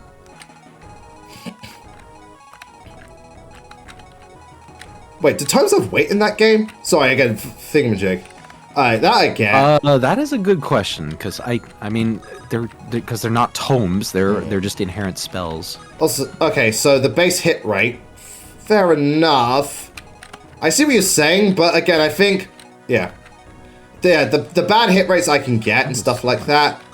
I just find it interesting because, like, you're bringing up some good points about the lack of hit rate and stuff like that, and this, that, and the other. But when looking at other factors, just like, let's say if it's general, like, you know, her speed build, she's very fast. She can learn spells and get access to them super early. Her damage output is excellent. I get that the hit rates are a bit wonky, but they are they are kind of luck-based-ish. Obviously, there's still a certain level. Again, if your hit rates are bad, you're getting constant 50s, that's not good. But even then, like, you ask anyone who plays Fire Emblem Three Houses at a high level, and they will point out that Lysithea is one of the better magic units to use. You know, it is what it is. At the end of the day, I don't know everything, but you know, there's arguments for and against. It's definitely not one-sided.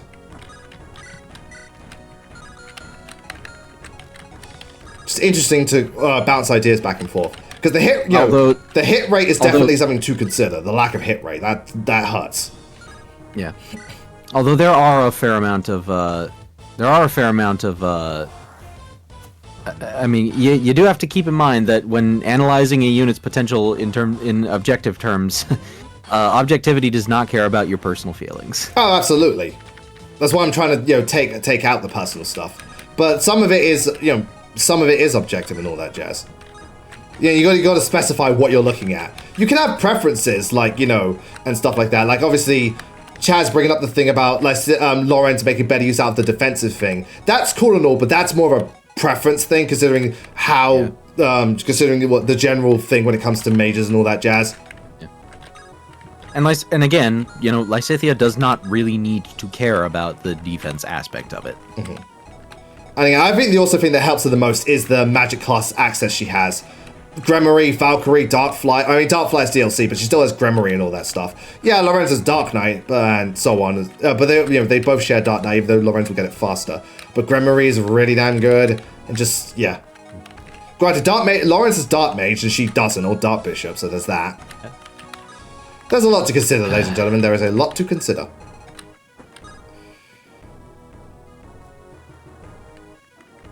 Oh, Tome... Wait. Oh, yeah. She doesn't have access to the fair skills. Doesn't really affect her, considering her damage output is so strong. But she does have access... with DLC, she does. Because if you get... if you go Dark Fly with DLC, she does have the fair skills.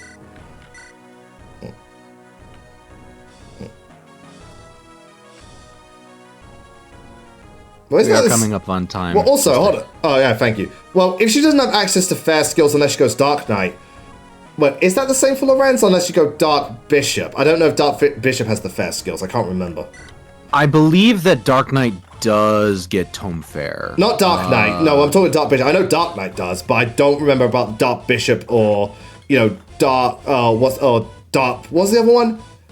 Dark Mage. That's it, Dark Mage. I know they get Fiendish Blow and stuff, but I don't know they get... Oh, I know, hold on, Grimmer. The S rank thing, that's everybody. That's not like if you're exclusive. You can't factor that in. Everybody can get that. And admittedly, it is easier to get Tome Fair from other sources besides raising your rank getting to S rank is not the thing. Granted, Lysifia's better at it because she has the thingy skill, Mastermind, so that really helps. Mm-hmm.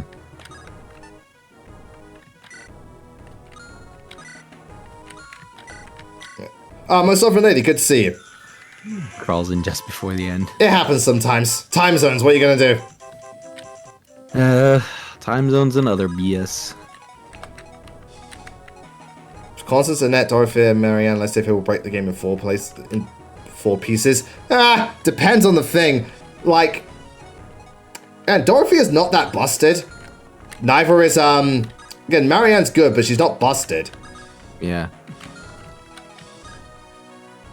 Has it got a ranged one? Oh, it's a brave sword. Okay. Again, firing free houses is a weird thing. There's so much to break down with free houses. I think most people just, even then, when it comes to like breaking free houses, just use the Lords and Byleth. Choops, that, I'm sorry, but that is a take that I do not agree with. You think offensive magic being bad? I think the offensive magic is pretty cool. I mean, here's the thing, is that offensive magic, like, ignore your personal feelings. Enemies in three houses don't have that much resistance. Like, generally. So, yeah, so it's usually a lot easier to kill stuff with magic. Not only that, but what other physical attacks can't. Well, again, Breakthrough Fortress Knights, for one thing. Well, there's Breakthrough Fortress Knight. Well, there's that, but obviously there are ways to break through Fortress Knight physically. They just do it more easily. Mages, again, because of the lack of res, they usually are able to do a significant amount of damage, but also physical units can do that too with like brawler classes and all that jazz. Sorry, I'm just trying to piece this together. Not to mention, magic also tends to generally have better hit. Magic tends to have better hit than physical weapons do. Generally, not always, but generally, magic tends to have better hit. Oh, hello. And I also really don't think that like combat arts are a good substitute, because they're not always, because like you can, with regular attacks you can double, with combat arts you cannot. Well, it depends on the combat art, but yeah, I guess it just also depends, because also like magic, there's that whole thing with I know the thing is limited, but again, there's a lot to deliberate, and unfortunately we're coming there. Combat arts, yeah, they can be ridiculous, but they're also, well, that goes both ways. Combat arts and magic spell pools, either one can be ridiculous, but it depends on who can learn what. Yeah. And again, it really does depend on the units. Some units have shit combat arts, some units have shit spell pools, others have amazing ones. I guess it just depends on how you build this, that, and the other, and how you play the game. Yeah, physical options definitely have, you've got a lot more physical options, but magic still definitely has its perks. Especially because, like, you know, oh, well, that's one. Monster units. Some monster units are really resilient to physical attacks, but magic just decimates them. And then just other stuff too. Again, there's a lot to consider. No one is necessarily wrong in this argument. There's just so much to deliberate and break down regarding, you know, this, that, and the other. Like, if you think combat physical's better, I 100% get that. The combat arts, the various different weapons, the hero's relics, I 100% get that. But I think calling offensive magic weak is definitely a take, and I personally don't agree with it. It might be weak in comparison, but weak overall, I don't believe that. Like, you want to talk about weak magic? What's a game that had weak... like, Tellius has weak magic, where they struggle to kill even regular units. Especially Radiant Dawn. Radiant Dawn's got shit magic. Anyways. Yeah, so that's... anyway, so... that was Darius the Conqueror. But yeah, so next week we'll be back just continuing through, and we're going to be really sad about getting... defeating this boss. We're also going to go to the arena and get some money and then spend some money. It's going to be a fun time. Yeah. What you call it? But thank you all so much for tuning in today. I hope you all enjoyed yourself and very, very much appreciate it. Once again, Zane, thank you ever so much for making this game and allowing me to, you know, stream it and all that jazz. It's been wonderful. Thank you for playing it, and thank you for having me on. No problem. So tomorrow, we should have Mega Man X8, continuing through all the Mavericks and all that stuff. And next week, we should have more Darius the Conqueror. We're approaching the end of the game. By the end of May, we should have finished. So yeah, should be fun. Yeah. Let's see. Mooney is streaming. Let's go see her. All right, because cool. we've got about 6 chapters left after this one. So, and if we continue going at like you know, completing a map every stream, we should reach the end within at least a few weeks. Yeah, let me just suspend the game. There you go. Cool. Right, let's start the raid, and we'll see you all next time. Thank you ever so much. Very, very much appreciate it. Until then, thank you ever so much for watching. We'll see you next time. Take care. Have a wonderful evening. See you later, everybody. It's been absolutely wonderful. Yeah, I really enjoy these Fire Emblem discussions. Okay. Cool. All right, that's that. I will see you later, man. Yeah. Bye-bye.